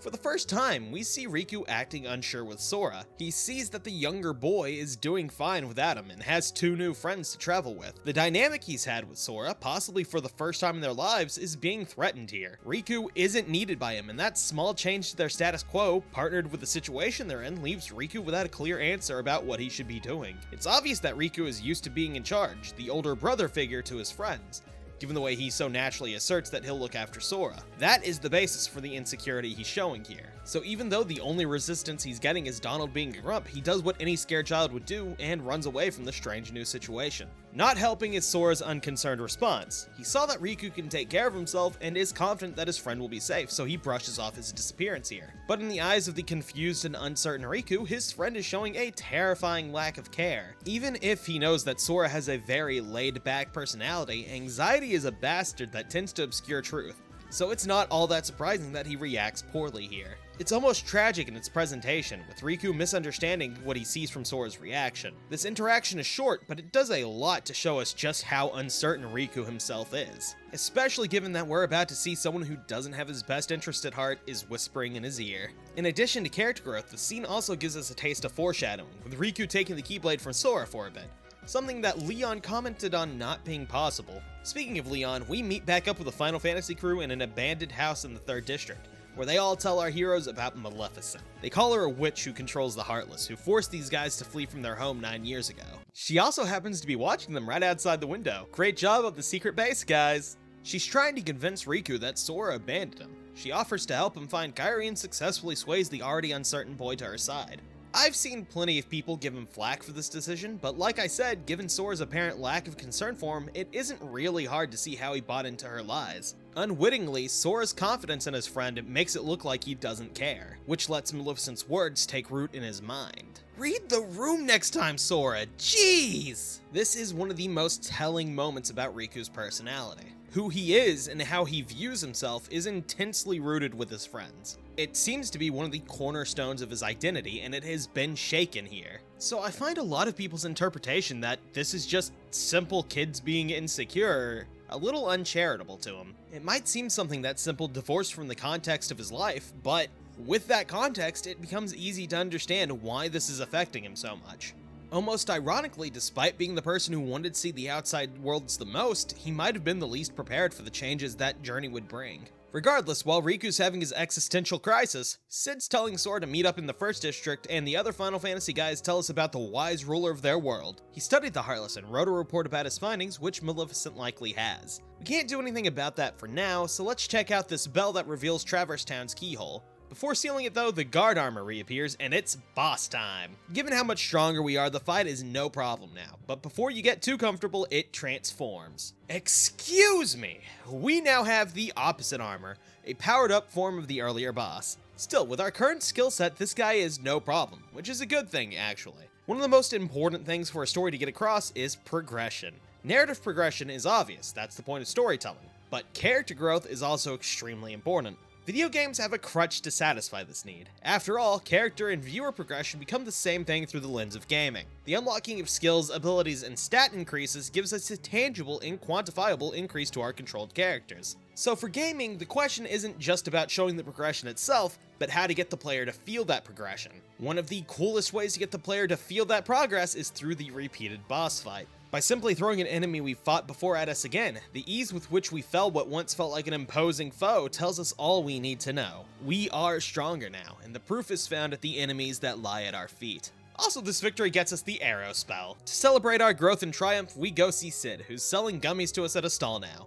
A reward I'm sure only I am satisfied by. With him manning the stall, the shop is run by some random schmuck who is outshined by Pinocchio, who's trying to rob him. Jiminy gets onto Pinocchio for being a little jerk and offers up the trio's help to find Geppetto, without asking, probably as some kind of revenge for calling the group a trio when he's been here the whole time. Sorry, Jiminy. And with that, we can leave Traverse Town again and bring the second act to a close. I mentioned before, I think Kingdom Hearts fits really neatly into a 5-act structure, but to be fair, it could also fit in the typical 3-act structure Western storytelling looks at things through. The only thing about that is less detailed, and I think 5-act structures are more interesting. And this first set of worlds we can go through here are our perfect example of that. In a 5-act structure, the second and third acts contain the rising action, the build up to the climax of the story. Kingdom Hearts achieves this in a slightly episodic manner, with each world having its own plot and themes, most of which tie into the overall theme or narrative of the story. Thus early on, the game does two majorly interesting things with its second act. The first is teasing us about the villain's plans. We know they're controlling the Heartless now, and we know that they have some kind of plan involving princesses, but we don't know exactly what that plan is. simultaneously raising the stakes while keeping us in the dark. The other is, it slowly clues us into a little more of Sora's personality. We've seen his heroism in action in Wonderland, we've seen his desire to be a hero in Olympus Coliseum, and to be a little charitable to Deep Jungle, that's where we've seen Sora act most like a kid so far. Act 2 is doing all these things to help us build to a stronger narrative whole in the later acts. It's that buildup you see in the chart here. It's also complicating the situation for us. Now that we as players know that Riku is working with the Maleficent, we realize that the two friends will have to confront each other eventually. And given we still have to wonder about the location of Kairi and the King, the game is keeping the mystery alive for us while developing the plot points, and that's just good writing. We've gotten to nibble the carrot on the stick just a bit before noticing that the game is busting out a bigger, tastier carrot on an entirely different stick, meaning that we have 2 whole carrots to look forward to. And I think this metaphor got a little away from me. The tension is raising and we're getting a better look at what's going on here. Further, we now have a primary antagonist in the form of Maleficent that we've seen a little more of. And even if Sora hasn't met her yet, we can feel her influence to the Heartless and her manipulation of Riku. Overall, Act 2 is progressing everything organically, from narrative to gameplay to exploration, and it's finally going to start coming to head in Act 3. Speaking of exploration, on the world map, these wormholes have opened up that we can use to get to the next set of worlds, starting with Agrabah. Except before that, one small thing. A tournament is being held at the Coliseum, and that means it's time for the game. What we have available to us is the Fill Cup, and after a few fights culminating in a reskin of the guard armor, we get the gravity spell for our trouble. With this new spell in hand, let's head for Agrabah. Strange enough, we start this one off seeing Maleficent basically getting a status report from Jafar. He can't find Jasmine, but is way less concerned about her than the Mistress of Evil here is. She says they need 7 princesses to open the final door, giving us just a bit more insight into what's going on while keeping us mostly in the dark. Maleficent warns Jafar about being careless of the Heartless, showing off that out of all the villains, she's by far the most knowledgeable of the creatures. If it weren't clear already, scenes like this establish her as the big boss of the villains, as well as making them feel like a functioning group. A bit after this, our trio shows up, with no fanfare and no particular goal. After looking around, you'll find Aladdin's house where we can free the magic carpet from the furniture. Poor little guy just wants to be free. He flies off to who knows where, and we end up running into Jasmine, who overheard Jafar and Maleficent talking earlier. She says she only escaped from Jafar because of a guy named Aladdin. Our talk is cut short though by Jafar, who sends the Heartless after Jasmine, but we give her time to run. With nowhere else in the city to see, we head out to the front gate to find Carpet, who drags us off into the desert where Aladdin and Abu are stuck in some quicksand. After helping him out, Aladdin uses the magic lamp to have Genie get rid of the Heartless. Once again, Sora and the Disney party member are fast friends. And I'd like to highlight that while getting some exposition from Genie about how he works, we get to see just how well animated he is. He doesn't quite match the erratic energy that the film version had, but they get close, and that's quite a feat in itself, especially with 3D animation. Anyway, after Aladdin explains what his next wish is, the gang remembers Jasmine's in trouble, so we rush off to save her. On the trip, they learn about Genie's desire to be free, and Aladdin promises to free him like in the movie. Back in Agrabah, we got some optional dialogue about Genie knowing about the keyhole, but having forgotten it over the last few centuries. Just a neat little bit of world building that I appreciate. When we find Jasmine, she's been cornered by Jafar. Aladdin wishes for Genie to save her, but somehow the parrot Iago stole the lamp right out of Aladdin's hands, and the second wish is cancelled out. Aladdin, pal, you gotta work on that grip strength. The madman staffs Jasmine into a pot and disappears with Genie. In the pot Jasmine is stuck in leads its kind in a revolution against their human oppressors. Alright, it's actually some Heartless possessing pots, but that's not as much fun, so we'll go with my idea instead, okay? After defeating the pot revolution, we find that Jasmine isn't around anymore somehow. Guess Jafar has all the powers of a stage magician now.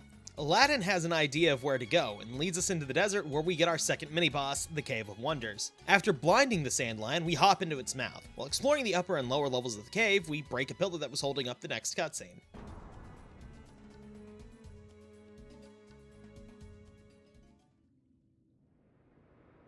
Jafar wishes for Genie to reveal the keyhole of the world, and it's the funniest thing to handle this wish. He just makes a wall spontaneously explode, and poof, there it is, conveniently in the same room. I'm sure breaking a few rocks was definitely worth using an entire wish for. Back in the depths of the cave, we can find a torn page for the 100 Acre Woods on our way up the stairs, and it's not too long until we reach Jafar, who wishes for Genie to one not-so-quick beatdown to a cowardly sorcerer who won't stop running away later. Said coward wishes to become an all-powerful Genie, with a small scene implying that he's been consumed or sustained by the darkness. And yeah, I could believe it. You'd have to be pretty evil to subject us to the Genie-Jafar boss fight. It's got all the fun of watching paint dry, as you just wait for the platforms and Iago to move around so you can beat the crap out of the bird. While we're going through this torture though, some unknown person kidnapped Jasmine. When we get it back up there, Aladdin freaks out while Sora seals the keyhole. So we lost Jasmine, but hey, at least Blizzard and Fire got upgraded. We also get our first Ansem report here. Guess Millicent gave each of the other villains a piece of it. These things are good for some world building and helping us learn about Ansem. Much of my life has been dedicated to the pursuit of knowledge. That knowledge has guarded this world well. Not a soul doubts that. I am blessed with my people's smiles and respect. But though I am called a sage, there are things I do not understand. I believe darkness sleeps in every heart, no matter how pure. Given the chance, the smallest drop can spread and swallow the heart. I've witnessed it many times. Darkness. Darkness of the heart. How is it born? How does it come to affect us so? As ruler of this world, I must find the answers. I must find them before the world is lost to those taken by the darkness. I guess after all the fighting, things got a little unstable because the cave starts collapsing and we get a ride with Carpet to get out. Fun fact, this playthrough of the game was the first time I realized you could do flips. Genie asks Aladdin to use his last wish to find Jasmine, but he keeps to his word and wishes for Genie to be free. All he asks is that he goes along with the trio to help save Jasmine. But before we can leave the world, we see Maleficent, Riku, and Hades standing around the villain table, where we discover that Riku's the one who kidnapped Jasmine. Hades criticizes Riku for not helping Jafar out, but Maleficent gives him a pass since he wasn't in control of the darkness anymore. It's a bit funny. Maleficent gives the other villains good advice exclusively to keep them in control of the darkness, but they never listen. Her composure makes her a standout among them because of this. It kinda shows that all her control over them isn't just bluster, she has a deeper understanding of the Heartless. She also reveals to Riku that they found Kairi and has him travel with Captain Hook to go get her. Not only does this show Riku getting more involved with the villains, but it also frames his actions here as sort of a dark mirror to Aladdin's. They both want something desperately, and are confronted with a choice that would allow them to get it pretty easily. All Aladdin has to do is break his word to Genie, something that the big blue guy is okay with him doing, but Al's not about to do that. All Riku had to do was kidnap Jasmine and the villains will help him find Kairi. But while Aladdin sticks to what he thinks is right, Riku gives in and is more immediately rewarded for it, while Al won't get his wish until the end of the game. For the record, Riku's decision here could have caused devastation across the universe, while Aladdin's helps to empower the one person capable of saving it. And most importantly, Sora witnesses Aladdin make his decision. It's a simple lesson, one that Agrabah could have done more to make the theme stronger, but it works here and is the perfect start to the third act. It also sticks with the player for the fact that Genie is a summon now. Pull him out and he will cast a variety of spells on the enemy. He's a bit flashier than Simba and doesn't make you a sitting duck like he does. So overall, a total upgrade. And speaking of summons, returning the next lost page gives us access to the Bambi summon. Bringing out the young deer will have him prance around finding MP, restoring bubbles, and other goodies that change depending where you are when you summon him.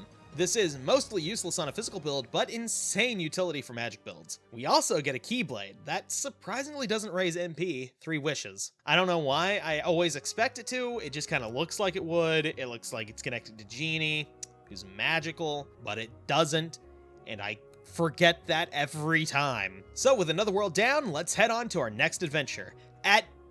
Excuse me, is that a fucking whale? Alright, so our next world is Monstro, the whale from Pinocchio. Before that though, we get a scene of Sora and Riku exploring the secret place on the island as kids. This scene is mostly unnecessary as we already know about Sora and Riku's friendship, and this cutscene just shows more of that. Far more interesting is the fact that somehow Pinocchio got here from Traverse Town. Now I would love a cutscene showing off how he managed to pull that off. For now though, this is a mystery that'll haunt me for the rest of my life. We find Geppetto here as well, and while chatting with him, Pinocchio wanders off into the whale, falling after none other than Riku. The trio chases after him, while we see that Maleficent is still manipulating and giving surprisingly solid advice to Riku. When Sora finds him, he questions why his friend is putting Pinocchio in danger. Riku responds by being a salty bitch before getting distracted by a shouting Pinocchio, who's been trapped inside a Heartless called the Parasite Cage. We team up to defeat it, which causes the water in Monstro to drop. When we get back to the mouth, we see Riku is harassing Geppetto and carrying off his son, and we find out why he's doing this. Kairi has lost her heart, and Riku hopes that this puppet with a heart can help him figure out how to restore hers. Of course, Sora isn't about to sacrifice his morality for this, so we pursue Riku to Monstro's stomach where the older boy asks him to work with him. To Riku's surprise, Sora pulls the Keyblade on him, and he continues to make everything about himself. Our boy tells him how it is, though. Heart or no heart, at least he still has a conscience. Conscience? You might not hear it, but right now it's loud and clear. And it's telling me you're on the wrong side. The Parasite Cage hops back in, but Riku's not as willing to help this time and dips. After dispatching the Heartless, Sora calls for his missing friend, only to be met with the sound of learning a new spell, Stop. After running away, Riku went to see the unconscious Kairi, where Maleficent explains what's wrong with her, and tells him what's behind the final door, the heart of all worlds. She says that he can surely find a way to restore Kairi's heart there, and she gives him the ability to control the Heartless, cementing him as one of our villains. While that's happening, our trio is busy being sneezed out by Monstro. What happened to Pinocchio and Geppetto? They ended up back safely at Traverse Town because this puppet is strangely good at traversing worlds. What is your secret, wooden child? Before we move on, Stop was the last spell we need to finish off the spell list, so I'll explain Magic now. Magic in Kingdom Hearts 1 revolves around the MP gauge, which not only acts as the meter we spend to use spells, but also is what their strength is based on. More MP equals more power, so if you like Magic, boost the blue bar as high as it can go. As for the spells themselves, most are pretty simple. Fire's a homing shot that deals a fair bit of damage and is super cheap to cast. Blizzard is similar, but more like a shotgun blast, releasing a burst of projectiles in front of Sora. Thunder is an AoE that affects large groups of enemies with really good damage, making it one of the 2 best offensive spells in the game. Cure heals Sora, and Arrow gives him a shield of wind that reduces damage. Gravity is the other strongest offensive spell in the game, as it removes a percentage of health from enemies caught in its field, making it especially good for high health enemies. And Stop freezes enemies, letting you wail on them without being able to fight back.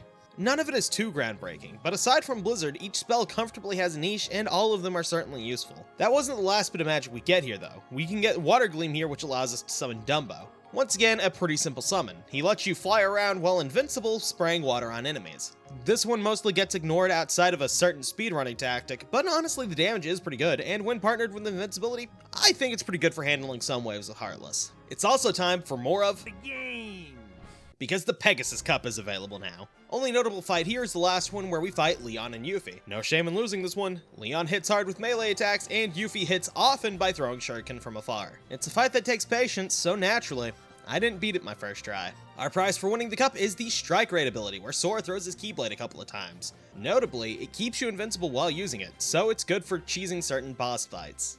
Anyway, with the unexpected trip to Wellguts out of the way, we can reach the next world on our journey, Atlantica. And look, I know I'm about to be controversial here, but I don't think Atlantica is that bad. Why you pulling me? I'm right. I know, it deprives us several of our abilities and makes combat significantly less fun for a lot of people. But hear me out. I use magic a lot in this game, and despite all the water, the cheapest spell to cast, Fire, decimates most of the enemies here. Because it's so cheap, even if you're leaning more on the side of strength, you can use Fire to help you clear out at least a little bit of the weaker guys. It's not that the level's bad per se, it's just that it wants you to engage with combat through magic rather than strength. And for the first time, our trio has taken on forms that not only let them breathe down here, but also helps them blend in for the sake of the world border or something. Unfortunately, none of them are all that capable of swimming like this. But that doesn't take too long to fix, since the first people we run into down here are Ariel, Sebastian, and Flounder from The Little Mermaid. They buy Sora's excuse for barely being able to swim and show us the ropes. Hold a button to go up, hold another to go down.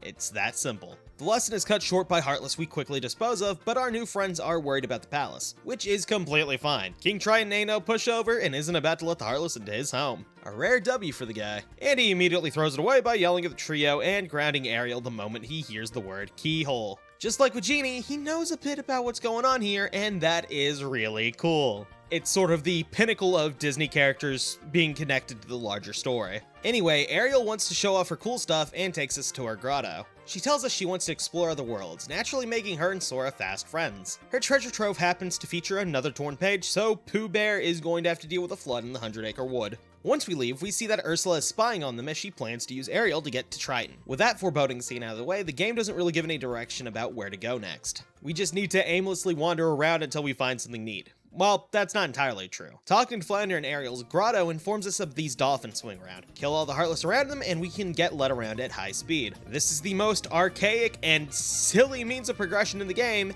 and it had me stumped for weeks as a kid. Anyway, doing this leads us to the sunken ship, where we get attacked by a shark, and more importantly, find a crystal trident. This slots right into a plaque at Ariel's place, but Triton doesn't like anyone having a cooler trident than him, so he explodes it.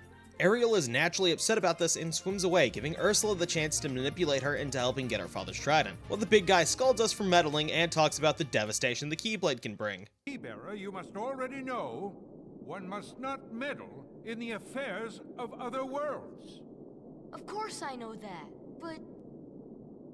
You have violated this principle.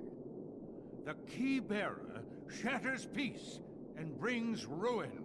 That's a level of foreshadowing that took a decade to pay off, and once again, the fact it comes from a Disney character is so damn cool. Seriously, it took like until Kingdom Hearts 3 to get Disney characters interacting with a larger plot again. So what we're getting right here's gotta tide me over for a while, guys. Anyway, Ursula takes the chance to manipulate Ariel into giving her the trident, which leads to a boss fight where she turns big and we gotta beat her up. Yes, I skipped over another boss fight there, but it doesn't really contribute anything to the narrative. That fight is more interesting, but it's also just less important.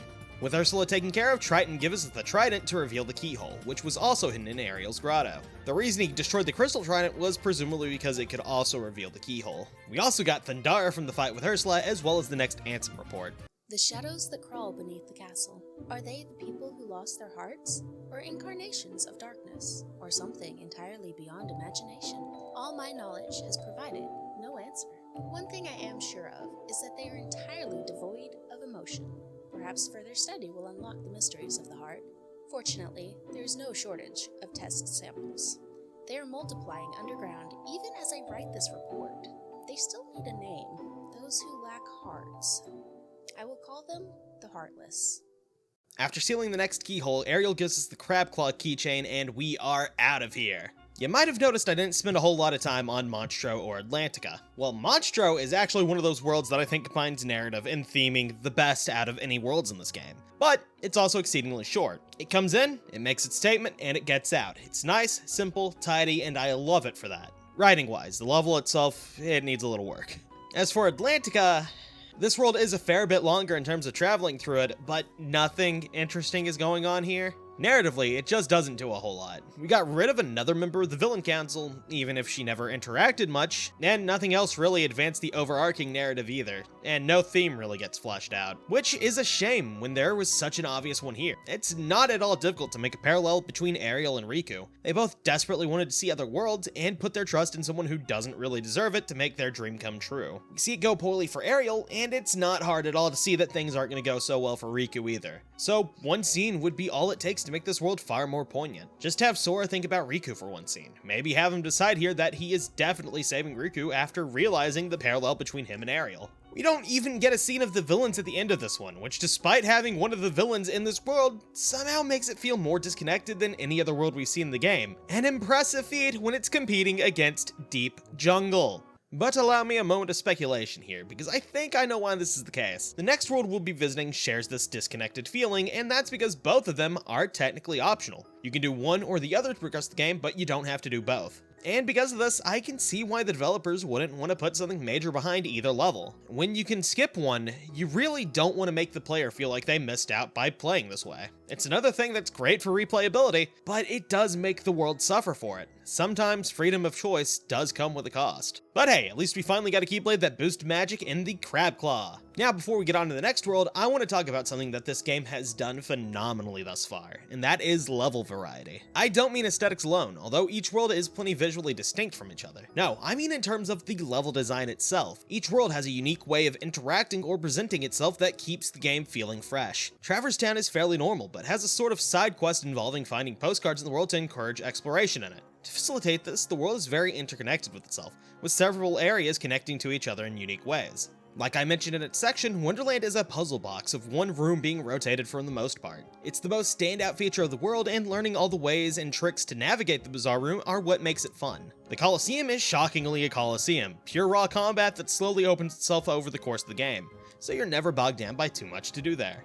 Deep Jungle is so painful to navigate that you'd rather chow down on rusty nails, just to prove that they can't all be winners. Or, to be more generous, it challenges the player to navigate via its minigames and platforming.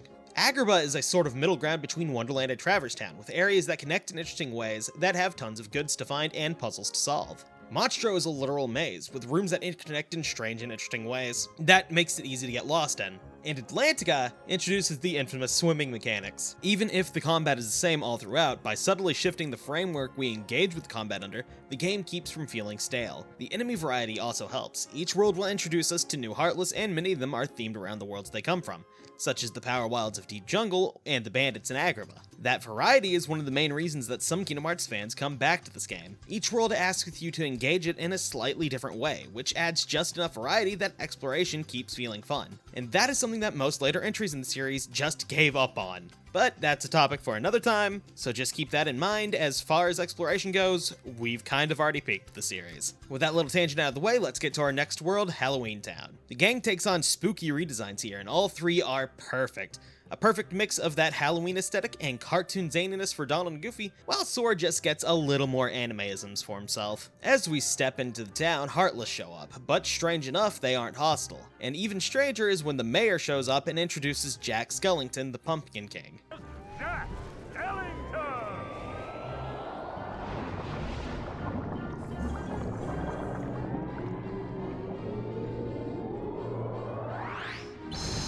Somehow he's gotten the Heartless to help him put on a show for Halloween, although they aren't quite acting how he wants. We follow him to Dr. Finkelstein, where the two of them try to give the Heartless a heart. They need some help though, so Sora unlocks something for them on the off chance that he gets to see the Heartless dance. With a container for the heart, the two go over the ingredients. A heart. Pulse. Emotion. Terror. Fear.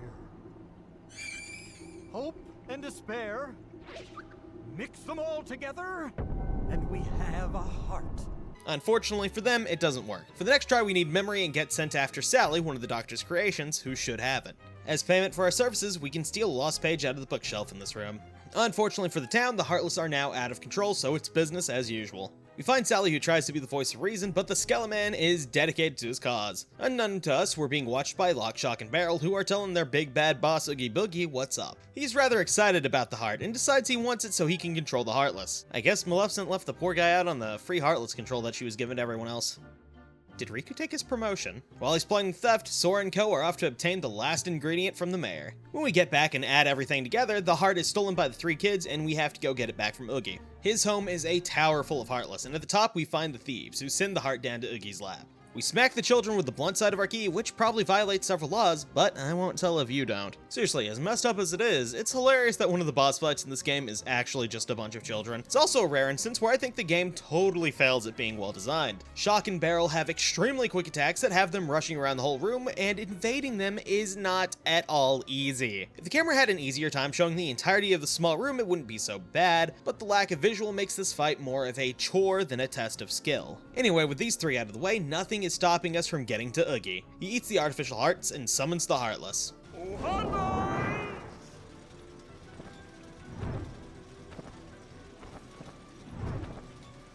Wow, how cool. Yeah, he's not very impressed with this newfound power either, and starts up his roulette wheel of death. This fight is basically the Genie Jafar fight, but actually fun. Oogie's attacks are decided what he rolls on these dice. He's out of the reach for the majority of the fight, but unlike chasing Iago down on moving platforms, we get to wail on the bug sack between every attack, as long as we can hit the button that traps him in with us. A fun challenge you can give yourself that makes the fight go faster is smacking the 3 dice he uses to make his attacks, which skips his turn altogether, letting you get up there and start beating on him. With Oogie down, we take the heart, and he still hasn't had enough yet, so we climb around his house body, destroying these dark orbs, which somehow destroys him. With a bit of care, we take him down and find that the world's keyhole was right under his nose. Not that we're actually sure he was looking for it. Between it being at his house and not having control of the Heartless like the other villains, it really doesn't feel like he was actually part of that little villain club. At least Ursula mentioned the keyhole. Oogie is giving us a whole lot of nothing here, and maybe that lack of effort is why Maleficent gave Riku his promotion. The only exception to his exclusion is the fact that he has Ansem Report 7. I am now studying material from the meteors that rained down that fateful night. What a find.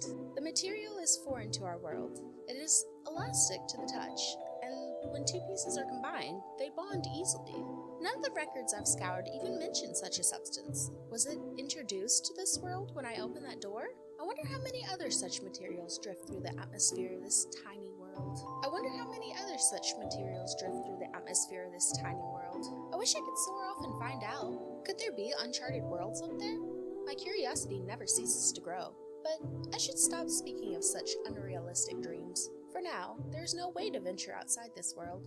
My people and I are all but prisoners of this tiny place. With keyhole sealed and gravity upgraded, we head back to the lab so Jack can apologize for not listening to Sally now that he's seen the crap the fake heart did. Speaking of which, that fake heart is just about the only thing that makes this world more relevant than Atlantica. Can you guess why a fake heart might be important to a game called Kingdom Hearts? Yeah, you probably can, but I'll explain anyway. This game delves into a bunch of themes, which pretty much all connect back into an overarching question, and that is, what makes the heart strong? Those who've played this game before know the answer, but the question is the thematic element that the game spends its time building up, whether it's a world that provides answers like Deep Jungle or Agrabah, or one that's asking the question, like Olympus and Halloween Town.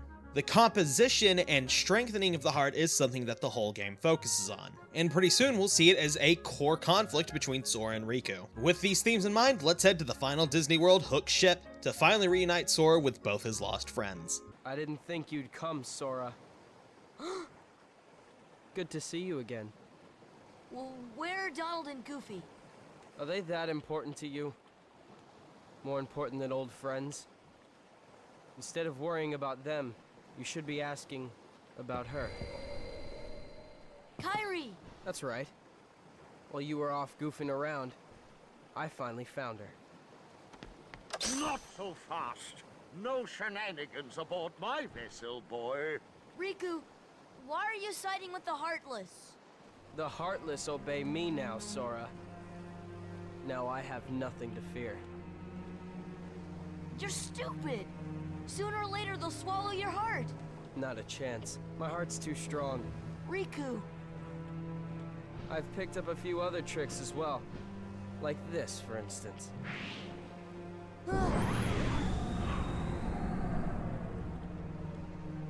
You can go see your friends now.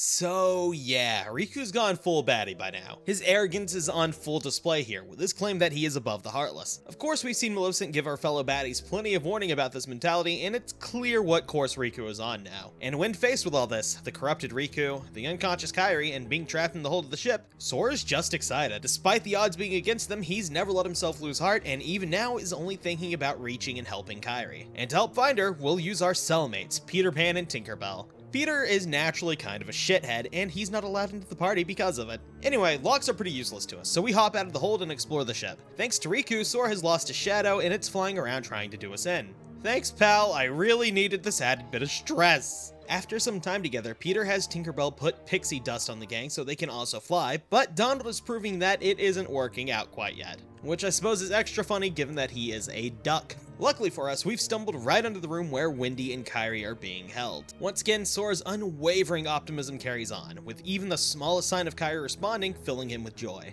While they're having this nice moment here, we see Hook and Riku arguing. Wendy isn't one of the 7 princesses they need, and by now he wants to know what's going on. Riku doesn't know and doesn't care, so he's given Hook no answers. All he cares about is getting Kairi's heart back. So the villains drag her off and we pursue them to the captain's quarters. Riku runs off with the unconscious Kairi while we fight off Sora's shadow. It's a tricky fight, but once it's done, Sora has the shadow back and we are free to head to where Wendy is held. And Peter leaves to take her to safety. Now we're free to head to the deck where Captain Hook awaits with a captive Tinkerbell. He mentions that Riku took Kairi to Maleficent's base in Hollow Bastion before making Sora walk the plank in exchange for Tinkerbell's life. But our boy has that belief that lets him fly, allowing him and Peter to rescue Tink and go after Hook. The fight begins, but Sora needs health, so we take care of that first because yes, you can just walk out of the room, and Hook doesn't stop you. We turn him into croc food, nab another Ansem report, and get the Ars Arcanum ability. But now Sora has to deal with seeing that Kairi lost her heart. I still can't believe it. It really flew. Wait till I tell Kairi.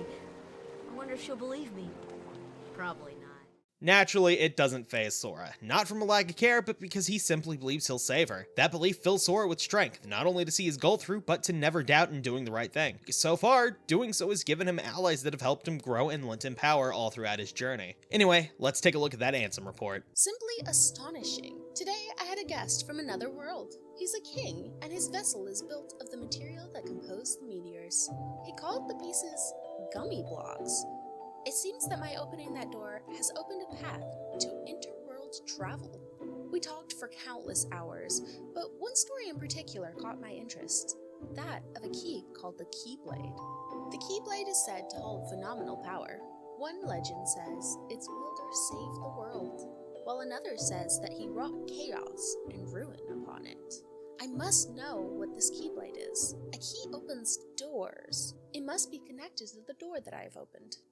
Tinkerbell leads us to big ol' Benjamin, of all places, where we seal the keyhole and get another glimpse of Sora and Riku's childhood, where Riku saw the keyhole on Destiny Islands. Which, does this kind of imply that he might have helped the Heartless find it? Given how focused he was on getting off the island, maybe he unwittingly destroyed his home. Given what we see and what we now know as Hollow Bastion, he definitely isn't known for his foresight. Using the power of darkness to travel took a lot out of him, and while Maleficent scolds him, a roar echoes from outside. Someone with a strong heart has willed himself here to save one of the princesses stolen from the worlds. Not that it really concerns Maleficent, who wakens Riku to the full power of darkness! Look, I've spent this long talking about the game, I had to say darkness dramatically at least once. Speaking of new powers, Tinkerbell goes on with our trio to help them out and to spite Peter. We also get the Fairy Heart keychain and Glide, which, prepare yourself for this, lets us glide. And now, with our new navigation gummy, we head back to Traverse Town so Sid can install it, but before that, we have something else to do at The game!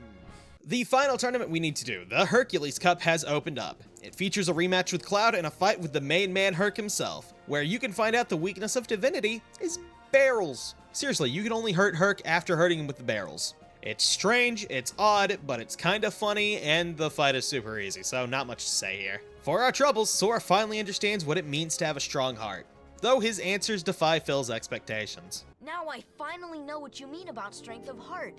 Mine comes from Donald and Goofy. Come again? If we stick together, we're unbeatable. Not even Hercules stands a chance. With these guys beside me, I'm ready for anything. But that's not exactly what... Of course, your friends give you strength. Isn't that right, Phil? The three of you together make great heroes. And as a team, I'm sure you can overcome anything. Seriously, that reaction is so good. 3 cheers for the goat, man. Anyway, we finally answered the question Olympus asked us back in the beginning of the game. Sora is stronger because he has people he can rely on to support him. Sora, Donald, and Goofy are all 3 key to making the team work, and it's valuing this connection and trusting in it that got the trio this far. It's heartwarming to see how much they've all come to trust each other, given that we started with Donald thinking of Sora as just some means to an end. This isn't the first time we've seen this lesson either. It's the same thing as when Aladdin freed Genie back in Agrabah. Al trusted his new friends, and because of that, we got a powerful ally. The reward for this revelation is the Olympia keychain and the ability to do Yellow Trinities, which finally lets us push this block in the entrance that's been teasing us all game. This reveals the keyhole to us, physically showing us the power their bond gives them. And while it's optional, I think this is the perfect bookend to Act 3. While the second act was largely defined by learning a bit more about the world, our heroes, and setting up themes, the third focuses on the corruption of Riku and Sora slowly learning what it means to have a strong heart and being a hero. In Agrabah, he learned that trusting his friends and acting with integrity keeps bonds strong and makes opportunities, seen when Aladdin frees Genie. In Monstro, he sees the harm acting without a conscience can cause through Riku's kidnapping of Pinocchio. In Hook's ship, his life is literally saved by his belief. These things are what allow Sora to power through everything in his way. He's seen the good that these actions had on people and learns from them. It's one of the reasons he can so confidently tell Riku off on the ship. He knows the damage the Heartless cause, and through the friends he's made, knows a better way to deal with his problems. And while Sora's been off learning the strength of his bonds, Riku's doing everything himself. Sure, he's relying on Maleficent's power and some other things from the Villain Council, but he doesn't trust them and carries out all the dirty work by himself. In Agrabah, he kidnaps Jasmine so his wish can be fulfilled. In Monstro, he nearly gets Pinocchio killed because he values Kairi more than a simple puppet. And in Neverland, he makes a show of his self-confidence by getting a shadow of Sora to try and kill his friend to just show off his powers. The boss fight against the Shadow has a game over screen just like any other fight in the game. It means to kill, and Riku's the one who unleashed it on us. He's working towards the same goal as Sora, but while our hero is being empowered by everyone he meets, Riku is simply taking from everyone around him. And this will all come to a head in Hollow Bastion. But for now, let's kick off the fourth act by heading back to Traverse Town so Sid can get us to Maleficent's stronghold. Now I'm sure you're wondering, but Crow, it shows the climax as being in the third act on this story structure you're showing. Why haven't you talked about the climax yet? You see, dear viewer, this little picture I have here to help you understand and visualize what I'm talking about is kind of worthless. Okay, that's not entirely fair. It does fulfill the 2 things I just said it does. What I really mean is that storytelling is something incredibly flexible. Looking at it solely through the narrow structure that this image gives us does a disservice to any story we could analyze with it. This image is solely meant to help visualize everything I'm talking about and help recap our points. It is not a law that we strictly have to follow. It just so happens that moving the climax over to the 4th act happens to align better with how Kingdom Hearts is arranged as a game. The chunks of worlds we can visit break down easier if we visualize it this way, rather than by keeping the climax in the 3rd act. So that's how I'm choosing to present it to you. So before any comment can tell me I'm wrong about how story structure works, I'm willfully breaking rules, don't worry about it. And since Act 4 and 5 just pay off what we set up in the first 3, this will be our last dedicated discussion about the story structure of the game. While Sid's off installing the navigation gummy, Sora's getting all glum about the situation, which, given that we finished Neverland just a few minutes ago, feels jarring, to say the least. Goofy gives him a recap of the lessons learned in the 2nd act, and Sora has a vision. Sora floats over Kairi and her grandmother in an unknown library. We hear the tale of where the darkness came from, and how the light in children's heart let the world survive. Most importantly, we hear that the true light lies within the darkness, and that it will return when the door to darkness opens. It's certainly significant to the mythology of this universe, but for the theme of this game, it really just strengthens that simple belief is enough to hold back the darkness and give the strength to continue on. And so far, that's exactly what we've seen. Sora's pretty simple. One could definitely call him childish, and I don't think many people would argue with you. But because he's not corrupted by the complexity of a situation or the anxiety that comes of it, he's able to consistently at least try and do the right thing. He's unmarred by personal ambition and feels no desire to take from others. It doesn't come from some higher ideal or way of living. It's simply that he just prefers to see people smile. And with this lesson empowering him, Sora continues on. Kairi's waiting for us in the stronghold of a Maleficent Hollow Bastion. The gummy ship route here is by far the most perilous we've seen yet, looking far more fortified than anywhere else we've had to go. That being said, I love the gummy ship a little too much, and getting there was no problem. Kinda makes the dramatic music feel a little out of place. When we land at Hollow Bastion, we are greeted by the same scenery Riku woke up with after the darkness consumed him back on Destiny Islands. This place looks utterly enchanting. Floating blocks of ice are our only way to progress, and water flows upwards here. It's an awe-inspiring visual, but no matter how inspired this world design is, it's the music that elevates it to a higher level.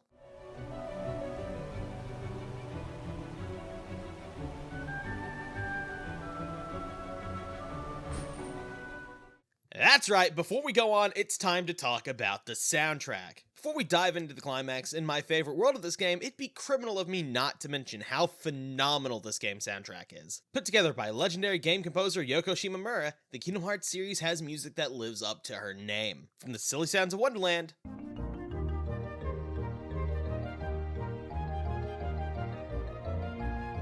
the peaceful tune of Traverse Town,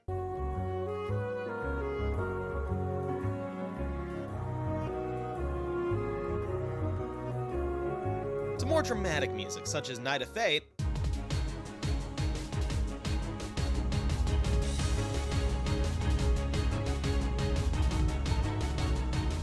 and the boss music Squirming Evil.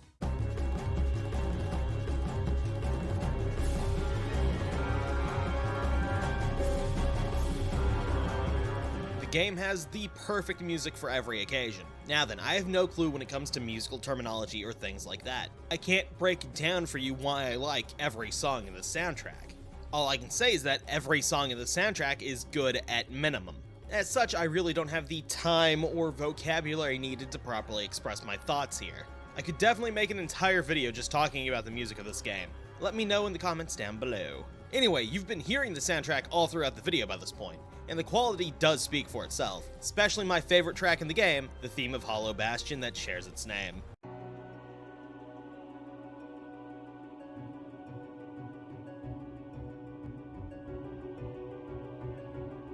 This particular song has an elegant blend of mystery and tension, the perfect pairing for this world's awe-inspiring and intimidating castle. Partnered with this opening area, it's the perfect way to pull you into the climax of this tale, which I'll let speak for itself. No vessel, no help from the Heartless. So tell me, how'd you get here? I simply believed. Nothing more to it. When our world fell into darkness, Belle was taken from me. I vowed I would find her again, no matter what the cost. I believed I would find her. So here I am. She must be here. I will have her back! Take her if you can.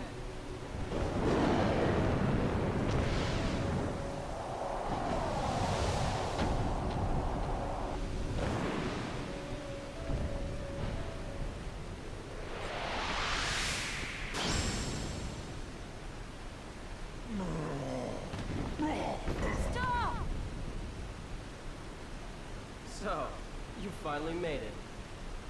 About time. I've been waiting for you. We've always been rivals, haven't we? You've always pushed me, as I've always pushed you. Riku. But it all ends here. There can't be two Keyblade Masters. What are you talking about? Let the Keyblade choose. Its true master.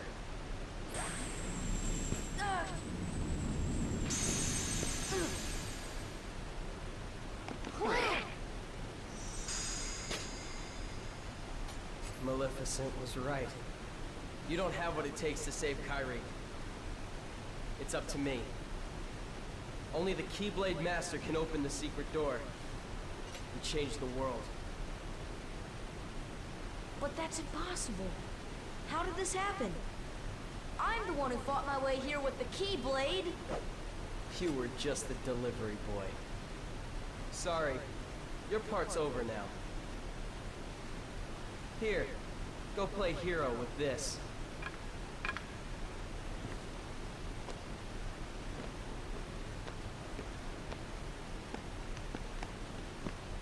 Goofy, let's go. We have to remember our mission. Oh, well, I know the king told us to follow the key and all, but...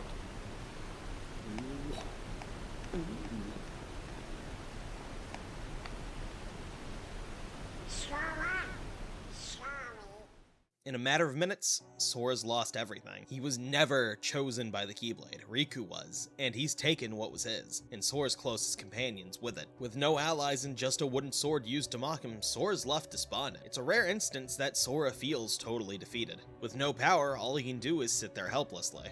But the Beast's determination to save Belle reignites something in him. The two aren't so different. They both lost everything and came to this castle to save someone they care about. So seeing the Beast push on through his injuries inspires Sora to face down Hollow Bastion. The fact that Sora has been learning from the Disney characters is a subtle thing in this game. He never actually mentions taking these lessons from them, but it becomes clear from his actions that each and every one of these encounters is changing him. And this lesson he internalizes from meeting Beast here is the perfect example of that. If all the other Disney characters taught Sora how to be good, Beast here teaches him how to be unyielding. This is the last time we're going to see Sora at a low point in this game, because right here and right now, he learned how to stand up to anything, for no reason other than he has something he has to do. This is one of the most interesting gameplay sections of the game. Sora may have lost the Keyblade and lost the ability to physically attack the Heartless, but it wasn't the key that allowed him to use magic. That's something he learned himself. So while Beast handles the physical work, Sora backs him up with magic as they descend into the depths of the castle. For myself and many others, when we replay this game, it's not too uncommon for us to completely ignore the Disney party members we get in the worlds. So Beast tends to stand out due to his position in the story and the fact that he actually has to be used. What helps is that it doesn't feel like a problem here, because the big guy shreds the Heartless like paper, and it's a remarkable sight. For a bit of variety, I did decide to use the optional party members for this playthrough, and now I can say with certainty that none live up to the Beast ferocity. I'm sure if that we just gave him the time, he would have solved everything himself just because he's angry enough to.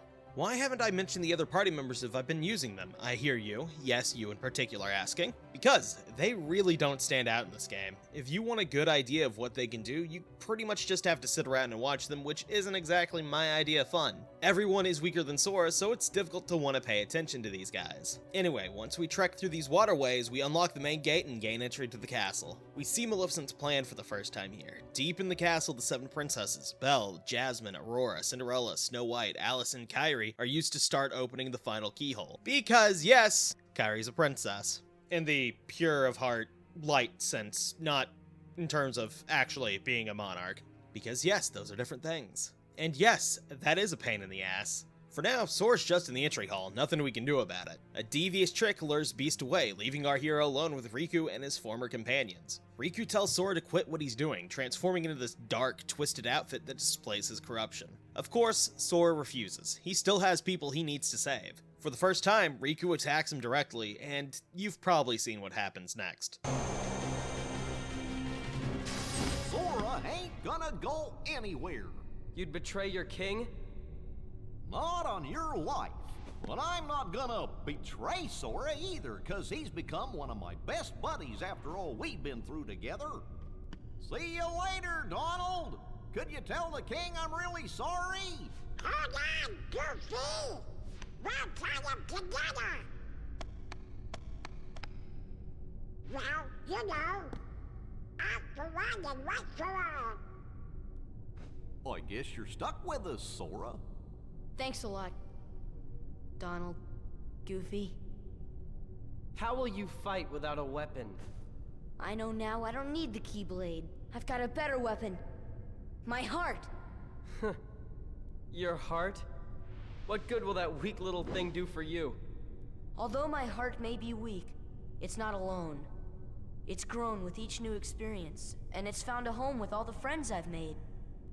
I've become part of their heart just as they've become a part of mine. And if they think of me now and then, if they don't forget me, then our hearts will be one. I don't need a weapon. My friends are my power.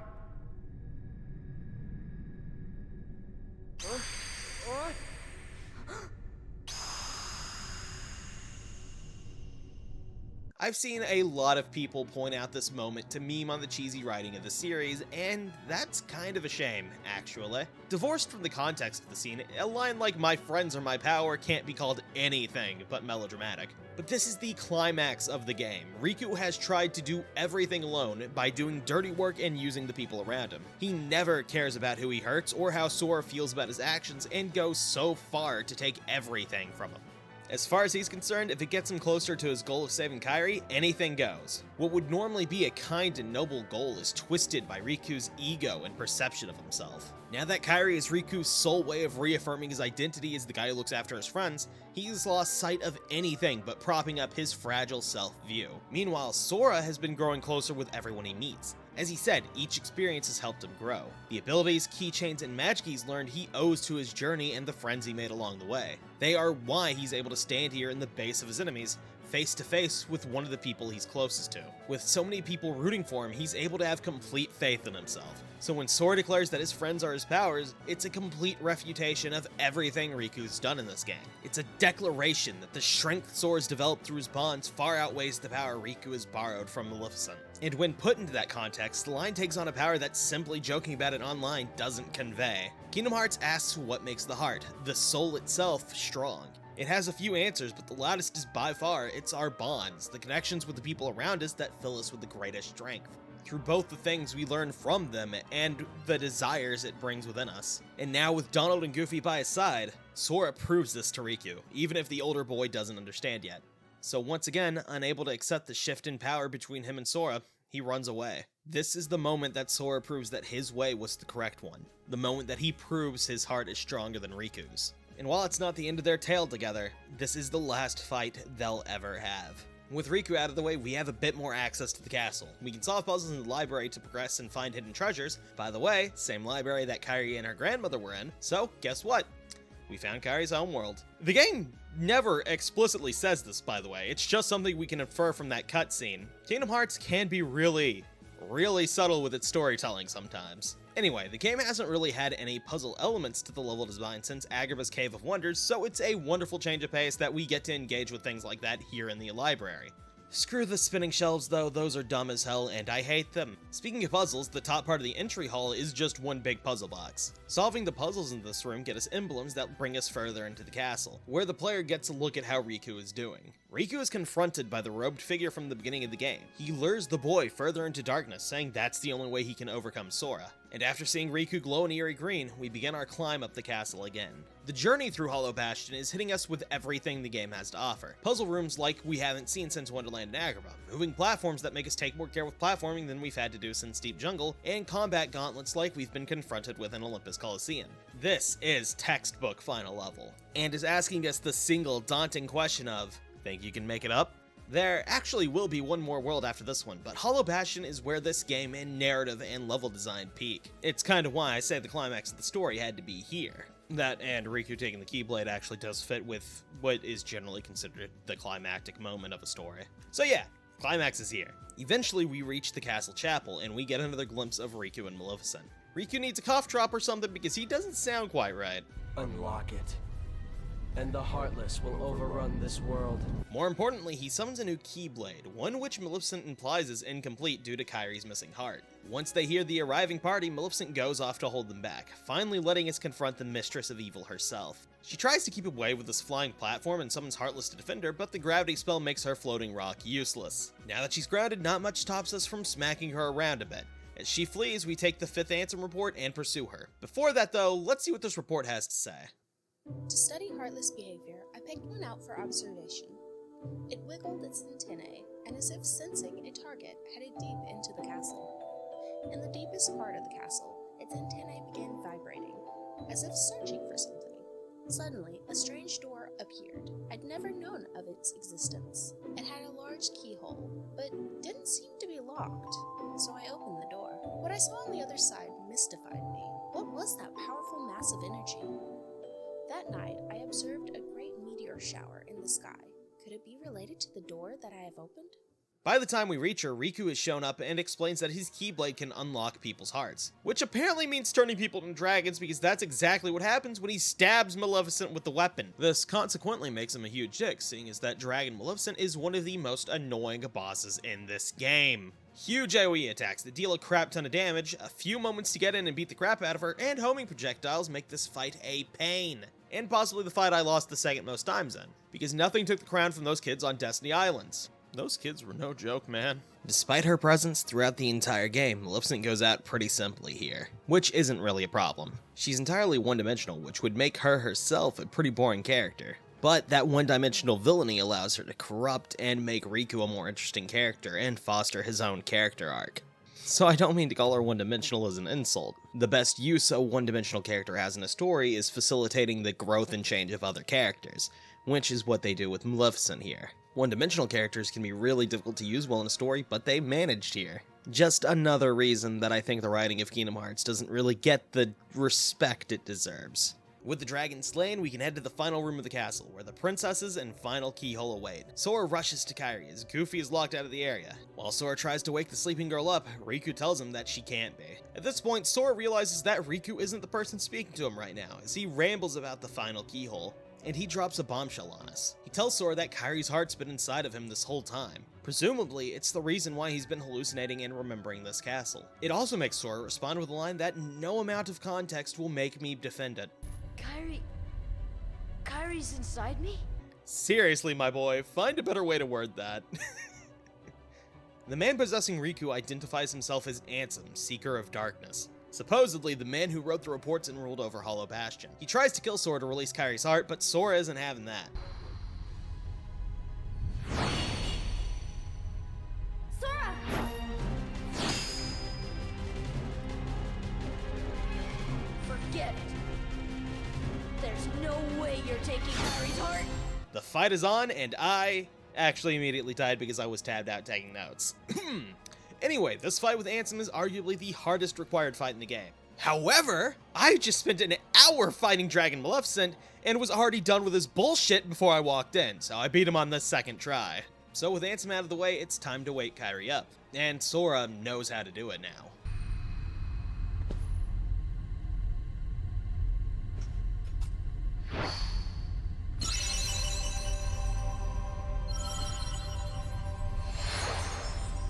Sora sacrificing himself with a smile might be more emblematic of his character than anything else in the series. Like he said before, his friends are his power, and it's natural that he'd return the favor by doing something like this. For him, it's no different from doing a simple favor for someone. He's just returning what they've done for him. And that's as terrifying as it is awesome. Sora's propensity for self-sacrifice is a consistent character trait of his.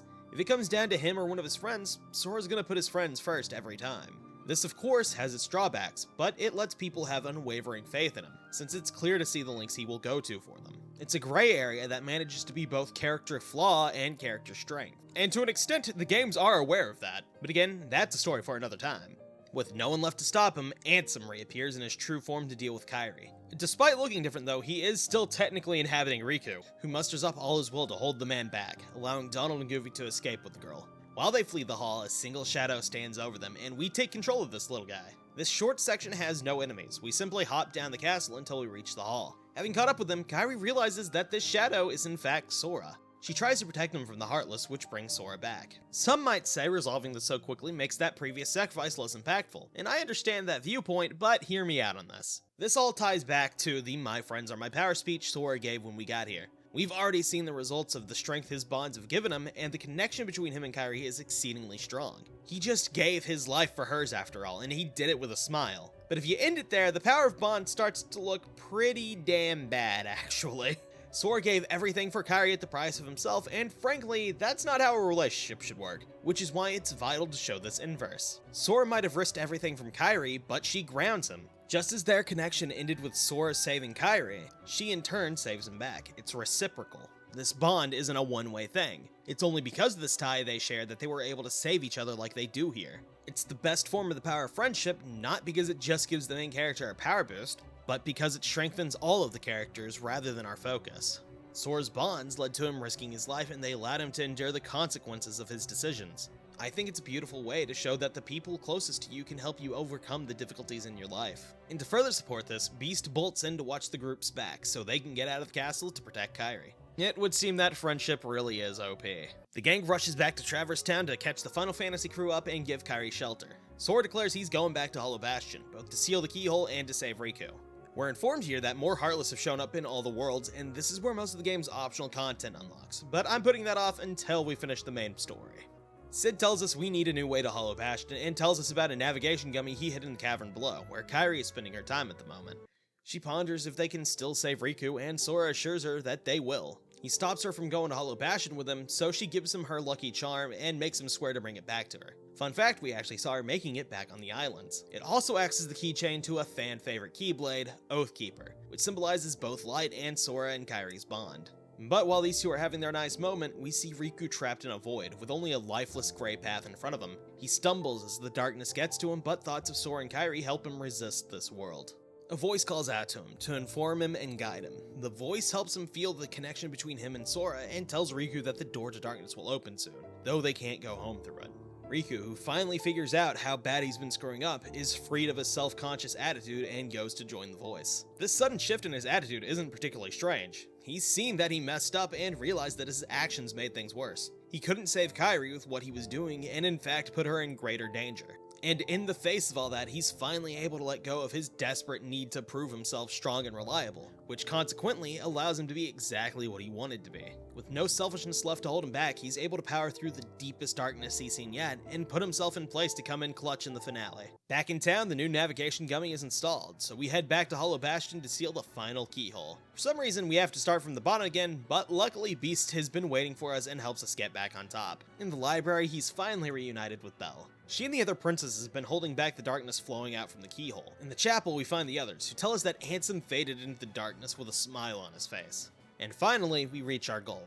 Through the keyhole Maleficent was making, we find a strange, otherworldly room where a giant Heartless awaits us, the Behemoth. It hits kinda hard, but when compared to the other Hollow Bastion fights, this guy's a joke. Before sealing the keyhole, Sora and the gang hears Leon's voice and emerge to see the Final Fantasy trio are all here. They confirm that this is their homeworld, and that defeating Ansem will restore all worlds to their proper state, which according to them will make interplanetary travel impossible. This is in fact wrong, but they don't know any better. Give them a break. Especially since we get a nice cutscene of everyone saying that they'll remember each other. And with that, Sora seals the final keyhole. But all's not well yet. The princesses tell him that somewhere a large amount of darkness is gathering. After teaching us Firaga, the strongest fire spell we have, we can head to our final destination. But before that, stop by the library in Hollow Bastion, and Aerith will give you the even-numbered Ansem reports, which reveal his true nature. It is my duty to expose what this darkness really is. I shall conduct the following experiments. Extract the darkness from a person's heart. Cultivate darkness in a pure heart. Both suppress and amplify the darkness within. The experiments cause the test subjects' hearts to collapse, including those of the most stalwart. How fragile our hearts are. My treatments produced no signs of recovery. I confined those who had completely lost their hearts beneath the castle. Sometime later, I went below and was greeted by the strangest sight, creatures that seemed born of darkness. What are they? Are they truly sentient beings? Could they be the shadows of those who lost their hearts in my experiments? The heartless appear in groups and are multiplying rapidly. I've provided them both living and non-living samples. They've responded only to the living. They seem to multiply after absorbing something from the living creatures.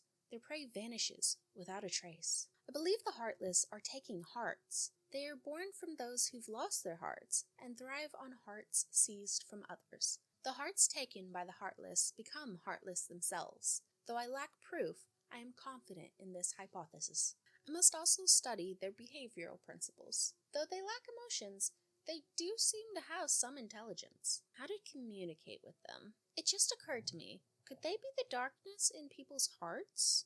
A massive core of energy lay beyond the door sought by the Heartless. It may well be the ultimate goal of all Heartless. But what is that energy? I have devised a hypothesis based upon my observations of the Heartless. The Heartless feed on others' hearts, and they yearn for that energy core. That thing beyond the door must be a heart too. The heart of this world? There's no proof, but having felt that immense energy, I'm certain that was the heart of the world. The Heartless are trying to take hearts, not only from all living creatures, but from the world itself. But what do they mean to do with the heart of the world? There is no doubt that the Heartless are deeply connected to people's hearts. Further study may unravel both their motivations and the mysteries surrounding the heart. There is no doubt that the Heartless are deeply connected to people's hearts. Further study may unravel both their motivations and the mysteries shrouding the heart. As a start, I have built a device that artificially creates Heartless. By recreating the condition that spawns the Heartless naturally, I should be able to produce them artificially. This device is the culmination of all my research thus far. The machine's test run successfully created a Heartless. This may be a step towards creating a heart from nothing. The artificially and naturally created Heartless show nearly identical traits, but the two types should remain distinct for the purpose of this experiment. So I will mark the ones that are created artificially. Just as people have hearts, so do worlds. The same could be said of the stars in the night sky. And deep within each world lies a door to its heart. The Heartless desire those hearts. Born out of the darkness in people's hearts, they seek to return to a greater heart. Yes, that's it. The Heartless come from people's hearts, as does the darkness. Is the core of the world's heart the world of the Heartless? I will pursue the answer there and become all-knowing. My path is set. I shall seek out the wielder of the Keyblade, and the princesses. My body is too frail for such a journey, but I must do this. I will cast it off and plunge into the depths of darkness. We also get access to the rest of the game's side content at this point, but we have a madman trying to destroy the universe over there, and we should probably deal with that first. Although if you look at the gameplay footage, you'll see that I definitely just let Ansem do his own thing for a little while. We finally have access to the final level of this game. The place where Ansem gathers the darkness is known simply as the End of the World, and it looks the part. Scattered terrain amidst a void is all we see, with a spiral of energy swirling ahead of us. This place holds the most intimidating Heartless, the buff sword-wielding Invisibles, and the biblically accurate Angels. Both can be lethal, and you will quickly learn how dangerous this place is. To home in that sense of foreboding, our trek through here is quiet, accompanied only by strings and a haunting choir in one of the most atmospheric pieces in the game.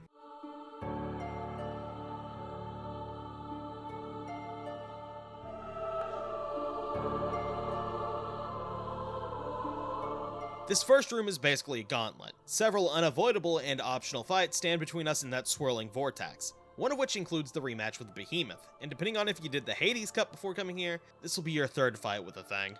Once the Heartless are slain, we move on to the only room in this world I forget exists. This sprawling chasm looks great visually, being a mash of dark ground and destroyed gummy blocks, but it just doesn't have a lot going on otherwise, and is unfortunately between two way more interesting areas. Our next stop is a series of portals, each which lead to one of the worlds we visited on this journey. Not only is this neat from a world building perspective, since we now see how the Heartless have been getting to various worlds, but it's also a great visual symbol for how far we've come. None of the portals have to be accessed, if you sealed all the keyholes, that is. If you missed one, you'll have to go in and wipe out the Heartless in the portal before moving on. With the exception of Hollow Bastion, that is. But this portal takes us to a room we've never seen before, containing a strange room that has ominous writing that tells us exactly what Ansem is doing. He believes all came from darkness, and with the Heartless, plan on returning everything to darkness. Ooh, it just gets me ready to beat his face in. With that out of the way, we find that even the 100-acre wood is here.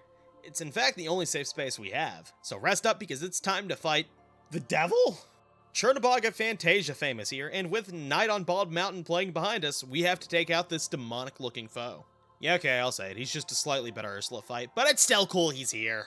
With the monstrous creature destroyed, we get an upgrade to Glide. It also opens the path forward. Descend into the mountain he guarded, and with a few teleporters, we get to that part.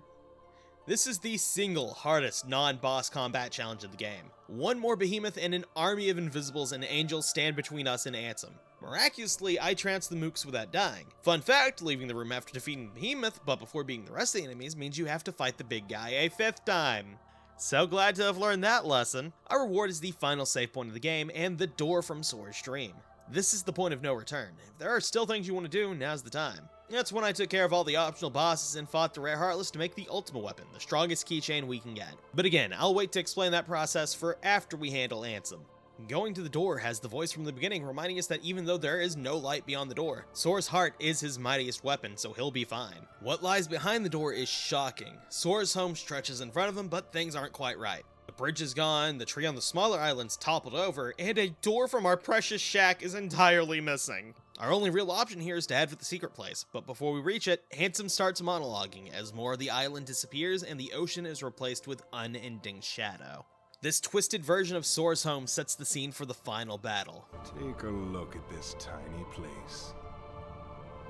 To the heart-seeking freedom, this island is a prison, surrounded by water.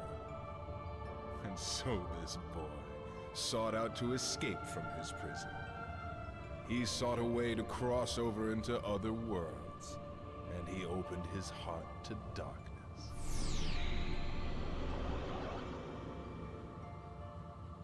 Riku! Don't bother. Your voice can no longer reach him where he is. His heart belongs again to darkness. All worlds begin in darkness, and all so end. The heart is no different. Darkness sprouts within it. It grows, consumes it. Such is its nature. In the end, every heart returns to the darkness whence it came. You see, darkness is the heart's true essence. That's not true! The heart may be weak, and sometimes it may even give in. But I've learned that deep down there's a light that never goes out.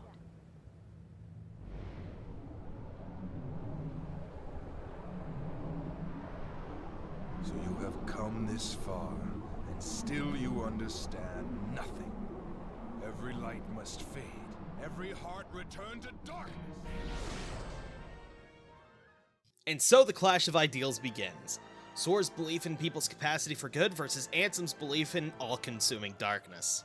While Ansem still claims Sora knows nothing, we've had a whole adventure to prove otherwise. He's seen people consumed by the darkness and worked with the people who resisted them. Every step of his journey, Sora has seen the failures and triumphs of the heart, and done all he can to defeat the darkness. No matter what stands in his way now, he has complete faith that he can overcome anything. He believes completely in the light born of his bonds. After all, this whole journey has been about him learning about and growing that power. Ansem is interesting because he actually doesn't fight here. He leaves everything up to the floating shadow behind him. He projects this air of total superiority, perfectly demonstrating the ego we've learned he has. That's only phase 1 though.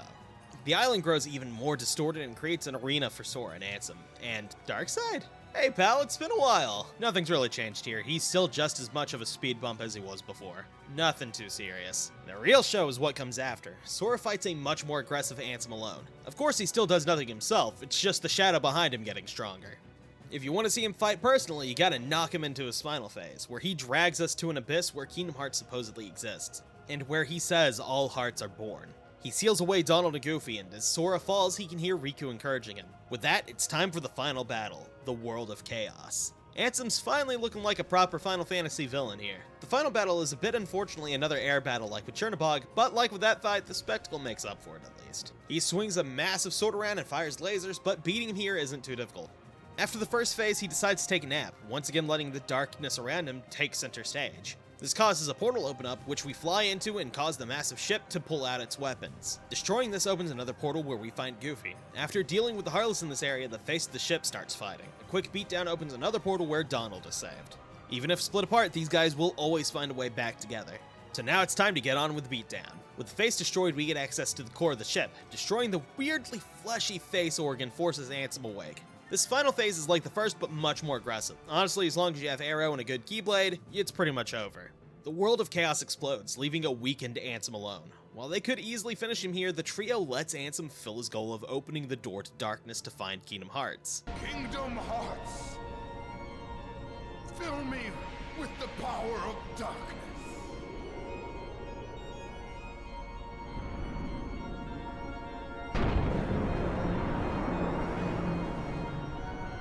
Supreme darkness! You're wrong. I know now, without a doubt. Kingdom Hearts is light.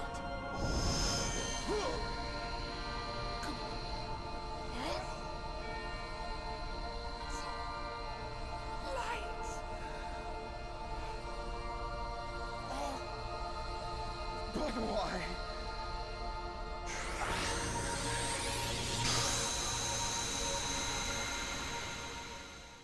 And so the arrogant man who presumed to understand the nature of the heart is destroyed by the light. While he claimed Sora was the one who understood nothing, it was in fact he who misunderstood. Fittingly, Sora doesn't prove his point through might, he just lets Ansem prove himself wrong here. There was simply just too much light in the darkness for him to deal with. And so the boy who believed in people triumphs over the man who believed in nothing. It must have taken a lot of confidence to let the big bad succeed right at the end. If Sora was wrong, everyone would have been doomed, and it speaks to the trio's strength that they were so unwavering here. While our most important narrative threads were tied up back in Hollow Bastion, this is where thematically everything wraps up. Light does not yield to the darkness and is not destroyed by it. It can be covered, but never completely consumed. Deep inside, there's a light that never goes out. But it's a little too soon to celebrate. With the light of Kingdom Hearts released, nothing is stopping the darkness from slipping out the door. Unfortunately, the gang is too weak to close it, but luckily we have some help. Don't give up! Come on, Sora! Together we can do it! Okay.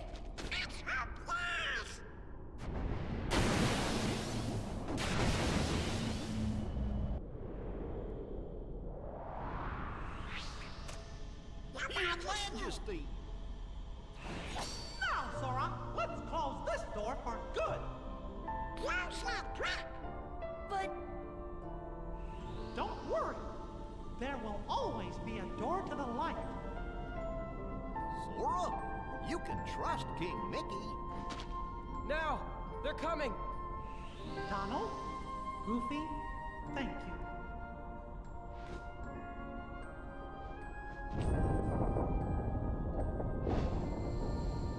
Take care of her.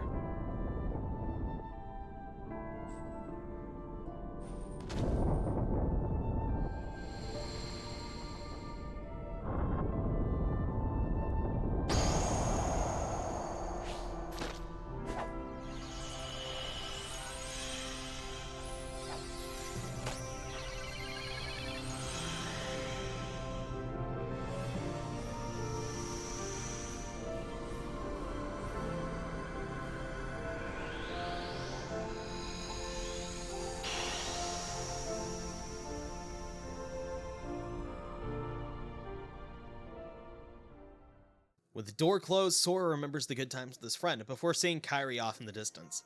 I can only assume this is because of their connection, but they get to see each other one last time before she's returned to the island, restored to its original form, with Sora's final promise to return to her in mind. In a gorgeous display, the sky fills with stars, and the next day, Kairi looks through the secret place where she sees the drawing she and Sora made, and the addition of the Paopu fruit that the boy made. And she draws one back just in time for the credits to roll, and I'm not crying, you're crying. Yeah, I'm a sap, so sue me!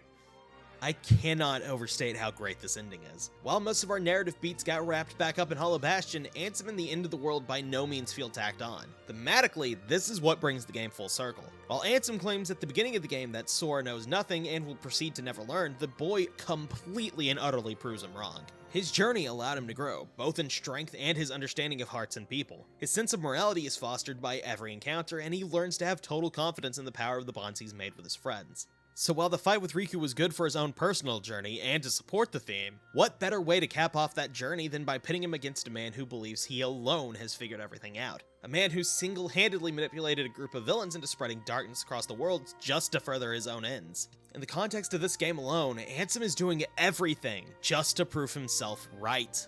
He completely and utterly gives into the darkness in an effort to control it because he believes the darkness is where everything originates.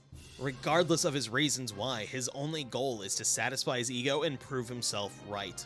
The fact of the matter is, his goal is entirely selfish here, no different from the Disney villains we fought along the way. And just like Riku, who, the same as Ansem, was a curious soul, one who crossed boundaries that should never have been crossed because of that. They both act here out of sheer ego. Both do the evil things they do here as self-validation. But that ego-driven power could never stand up to a hero with nothing but good intentions.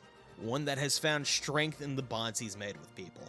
The "friends are my power" speech is the thesis statement of this game, and the end of the world is the proof supporting it. By standing up to Ansem, we've proven that bonds overcome darkness, that light doesn't stop shining even when consumed by it.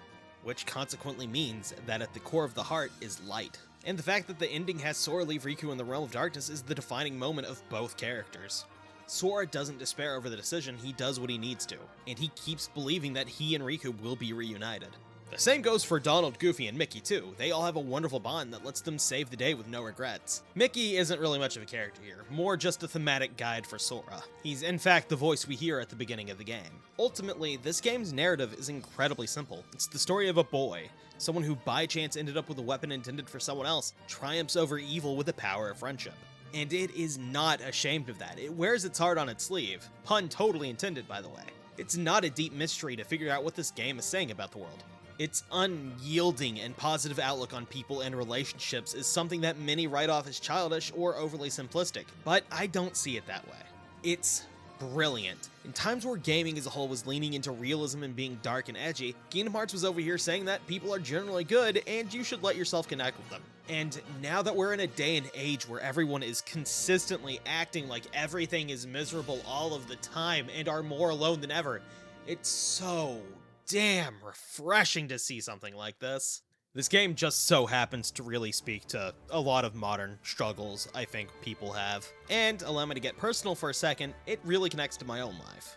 I've struggled to make friends for most of my life, so the bonds I've made are incredibly important to me. I know what it's like to feel alone, scared of the world, and isolated.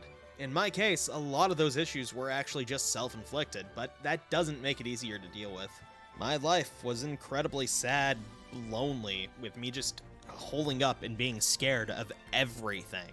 And I mean everything. Anything could set me off because generalized anxiety disorder's a bitch. It wasn't until that I was more open with the people around me that I was actually able to start facing that anxiety though. Sharing my fears and worries with others make it easier to deal with. And it might be the case that the only reason I was able to get there was because I had this game that taught me the power of bonds. It's by no means the only place I've seen it. I eat shonen anime up at any chance I can get, and that stuff is littered with the power of friendship. But Kingdom Hearts was the origin of that mindset for me, that willingness to open up and get strength from other people. It's why I don't feel shame when I don't have the ability to do something and have to ask for help. I've always had this guiding light that helped me combat my anxiety with doing that. You can try to do everything alone, but it makes you vulnerable to those who would seek to control you. Your strength runs out eventually. You can cut everyone and everything off just to prove yourself or your beliefs superior, but you'll lose sight of the good in the world and maybe push yourself into doing something extreme. In a culture where people spin this narrative of individual greatness, one person who single-handedly makes great innovations or art, it's so nice to see a game that talks about the power of people. The greatest things in life are the things achieved when we come together, pool our strength, and make something awe-inspiring. Mr. Tetsuya Nomura gets most of the credit when it comes to making the Kingdom Hearts series, but every name in this credit list had a hand in bringing this to us, putting this wonderful piece of art out into the world. I owe a lot of the good things in my life to the people here, even if they'll never know about me or my name. So as cheesy and strange as the writing in this game can be, especially with some of the voice acting, I'd never act like it's an insult to say that, because it taught the dumb kid playing it for the first time lessons that I'm still working through today. Sora was and is a role model for me, because just like him, we all occasionally are faced with darkness in our lives. And just like him, I want to face it head on and be true to myself, no matter how much easier doing something scummy might make my life. I want to greet it with a smile and know that through the power I've fostered through my own relationships, I'll come out fine on the other side. I hope you can see by now why this game means so much to me personally, and why I think it's not just good from a gameplay standpoint, but why it's a masterpiece narratively. And if not, oh well, to each their own. Even if you don't think of highly as the game as I do, that's fine. Just because it resonates so heavily with me through its characters and plot doesn't mean the same for you. If you've somehow made it to this point without feeling the same, then either way, thank you so much for watching. I hope at the very least I was able to provide you some insight as to why I love it. Anyways, we're not quite done yet. We have the extra content to discuss. Because believe it or not, this video is more than a narrative breakdown of the game. Anyway, we're not quite done yet, so let's talk about the extra content. At the Coliseum, the longest and most difficult tournament, the Hades Cup has been unlocked. Boss fights occur every 10 rounds here. At 40 you fight the Behemoth again, no worries, it's still a joke. Although getting Blizzaga isn't really a funny punchline. In fact, it doesn't even really make sense considering Behemoth is normally associated with fire in the Final Fantasy games, but it is what it is. At 30, the good boy is back, and he's way easier now than he was on our first visit. But we still get Thundog as a reward for playing with the pup. The 20th seed sets us against Cloud and Leon at the same time. Dodge Roll and Guard are your best friends here. Speaking of friends, after making these guys eat dirt, you get the Lionheart keychain, that you will immediately forget about because you've probably got better at this point. 10th seed puts us up against Hades. Block his big fireballs and dodge through his big wall of fire, and you've won. He gives us Graviga for our troubles, and we fight on to the final seed where we face off against the Rock Titan. Calling him a walking joke would be an insult to jokes, because you're more likely to die from laughter than you are from the Rock Titan. His attacks hit hard, but if you fought him, there's a good chance you didn't know that, because it involves, getting hit. Mash an attack and you get the win, and the reward matches the accomplishment as we get the ability Trinity Limit. It's got decent damage, but the cost is all of the party's MP. If you don't feel like fighting the Rock Titan, feel free to stop at Hades, because this ain't worth it. The Hades Cup is a fun little tournament to test your skills at the game, even if it does kind of end with a wet thud. A fun test to our combat abilities in this game. With that out of the way, it's time for the secret bosses. Agrabah has the Kurt Ziza boss fight, famously named after a man who won a contest to get his name in the game. The boss makes you intimately familiar with both magic and physical combat, with him locking your magic at some points and only being able to hurt him with magic at others. Aside from a spinning attack he uses to cross the stage, nothing he's got going on is that bad. Beating him rewards us with the Zantetsuken ability and Ansem Report 11. Opening the door to a world's heart causes its walls to crumble. These fragments are seen as shooting stars. This explains why these gummy blocks can travel freely to other worlds. I know the catalyst of this collapse, the appearance of the Heartless. However, it will take time to search out the world's doors and to retrieve each heart. Furthermore, the doors can be locked using a keyblade, making the heart forever unattainable. I must take action before the wielder of this key appears into this world. If the princesses and the keyblade are connected, they should resonate. I've chosen a girl. I don't know if she holds the princess's powers, but I will find out. She may lead me to the key bearer. I shall set her free and observe. Over in Neverland, we get the Thanking Man's boss, because checking in at the clock tower reveals the Phantom. It makes the clock tick down, and when it strikes midnight, someone in the party is dead. No curing here, they're done. To make matters worse, the Phantom can only be hit by an attack matching the orb in its robe. Red for fire, blue for ice, yellow for thunder, and white for a physical hit. Cast stop on the clock to keep it from permanently killing party members. Beating the school will reward us with Stopka. Back in the Coliseum, we have two more optional fights. First off, in the Gold Cup, we can fight the Ice Titan, where you hit the block button and win. This guy can pretty much only be damaged by blocking his projectiles, so just use Aeroga, right? Wrong. Doing that causes him to spawn unblockable ice, so don't even think about cheesing this fight. Most notably though is the Platinum match, often stated to be the toughest fight in this game. Sephiroth is here, and he is tough. Luckily, there's one strat that stands above the rest. The ability Strike Raid makes you invincible when you use it, so get out there and kick that mama's boy out of you. If only I had remembered that before I fought him this time. Anyway, if you're not looking to cheese, Sephiroth has both an incredibly long reach and is way faster than Sora, so expect to die quite a few times to get used to his attacks. And of course I have to mention his most notable move, the Heartless Angel attack, which drains all of your MP and brings you down to 1 HP, so stay stocked up on elixirs or make sure to hit him before he can finish the attack. After some practice, he can be taken down. The real reward for beating him is this badass fight scene between him and Cloud though, so if you don't want to do the fight yourself, look the scene up because this is so cool. We also get Ansem Report 12 and a new keychain, but look at this cutscene! Fine, we'll read the Ansem Report. The body is gone. The heart should have returned to the Heartless, and yet, nothing. This one is unlike any other. Its memories remain, and it has yet to take the form of a Heartless. A close eye must be kept on the situation. Much is still unknown. To get to the realm of darkness, one must go through the doors of Kingdom Hearts, the place where the world's hearts connect. To get to the realm of darkness, one must go through the doors of Kingdom Hearts, the place where the world's hearts connect. Beyond this world is a place where darkness reigns. Details shall be archived in a separate report. There are many worlds in existence, some of which we know nothing about. The world in which we live, the realm of darkness, the realm of light, and the world in between, wherein lies true nirvana. We aren't done yet though, because Sephiroth doesn't sit undisputably at the top of this game's boss roster anymore. Since the final mix release of the game, one more super boss has been added to Hollow Bastion, a man simply referred to as Unknown. His fight is oppressive, with him throwing out huge AoE and combos that can and will home in on you like a cat chasing a laser pointer. Strike Rate is your best friend if you want to cheese your way through, but gravity stuns him, so it's a good alternative. I still didn't remember about Strike Rate's invincibility though, so I got my ass handed to me just a few times. Still less than those kids though. The reward for beating Unknown is Ansem Report 13. Together, all of these fights encourage you to have a full grasp on the skills in this game, and they push the player to their limit with the game's combat system. The design of these fights is phenomenal and brutal, a solid test of the game's mechanics. Where does the body go when it separates from the heart? If the soul remains within the body, is it still considered to be deceased? When the heart returns to the heartless, the physical form disappears. But that is merely true in this world. Perhaps the body exists in another form, in another world. If that is the case, then it is possible for one to exist in two worlds. A being that is neither darkness nor light, belonging nowhere, abandoned by its heart, a mere shell of its former self. The relation between the heart and body is complex. However, I am certain that if your self exists here, then by definition the other cannot truly exist. The one which does not exist, shall be dubbed nobody.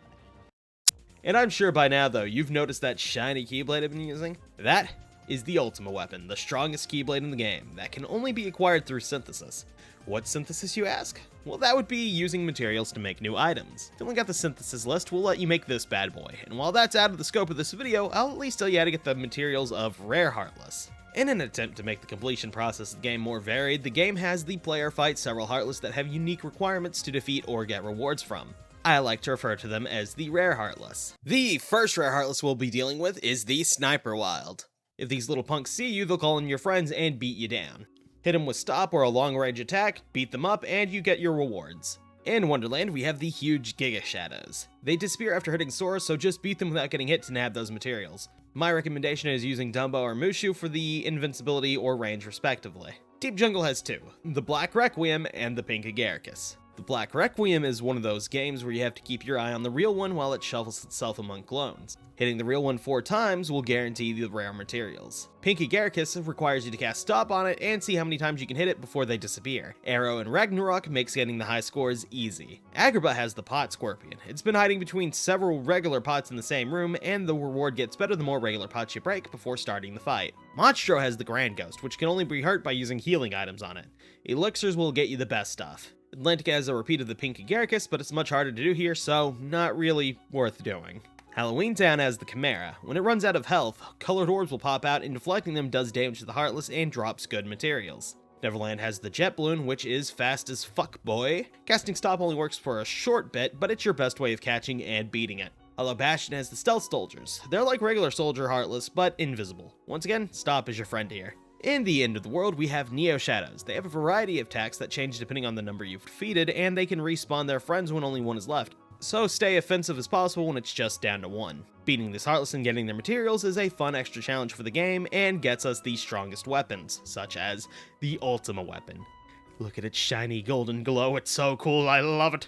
And now you might be wondering, why did I take the little bit of extra time to be talking about this after we finished talking about the narrative? Simple. I just wanted to appreciate the fact that the game gives you simple challenges to do in order to get the materials you need, puzzles that are replicable and give you the materials consistently if you know how to do them right. It kind of takes the sting out of grinding and also gives us just some fun challenges to do if we want the best weapon. It's simply just really cool.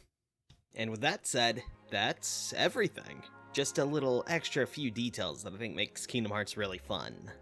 But before I close off the video, I have to acknowledge the fact I didn't talk about the 100-acre wood. Most of the minigames kinda suck, and the story's not that great. So, see you in Kingdom Hearts 2 for a better version? Or Chain of Memories? Not Kingdom Hearts 3 though, because that one still sucks. And now finally, I have nothing else to talk about. I've explained why I love this game so much. I hope you, dear viewer, can understand where I'm coming from with this. And if you share my love for the game, happy to hear it. If you don't, oh well. I am really bad at outros.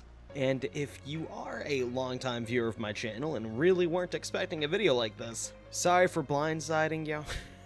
I meant to put out a little update video before explaining that I was doing something different, but I perpetually forgot to do it. Next video I make will be back on brand for me. As for everyone else, see you in a few months when I talk about Kingdom Hearts Chain of Memories. Thank you all so much for watching. See you next time.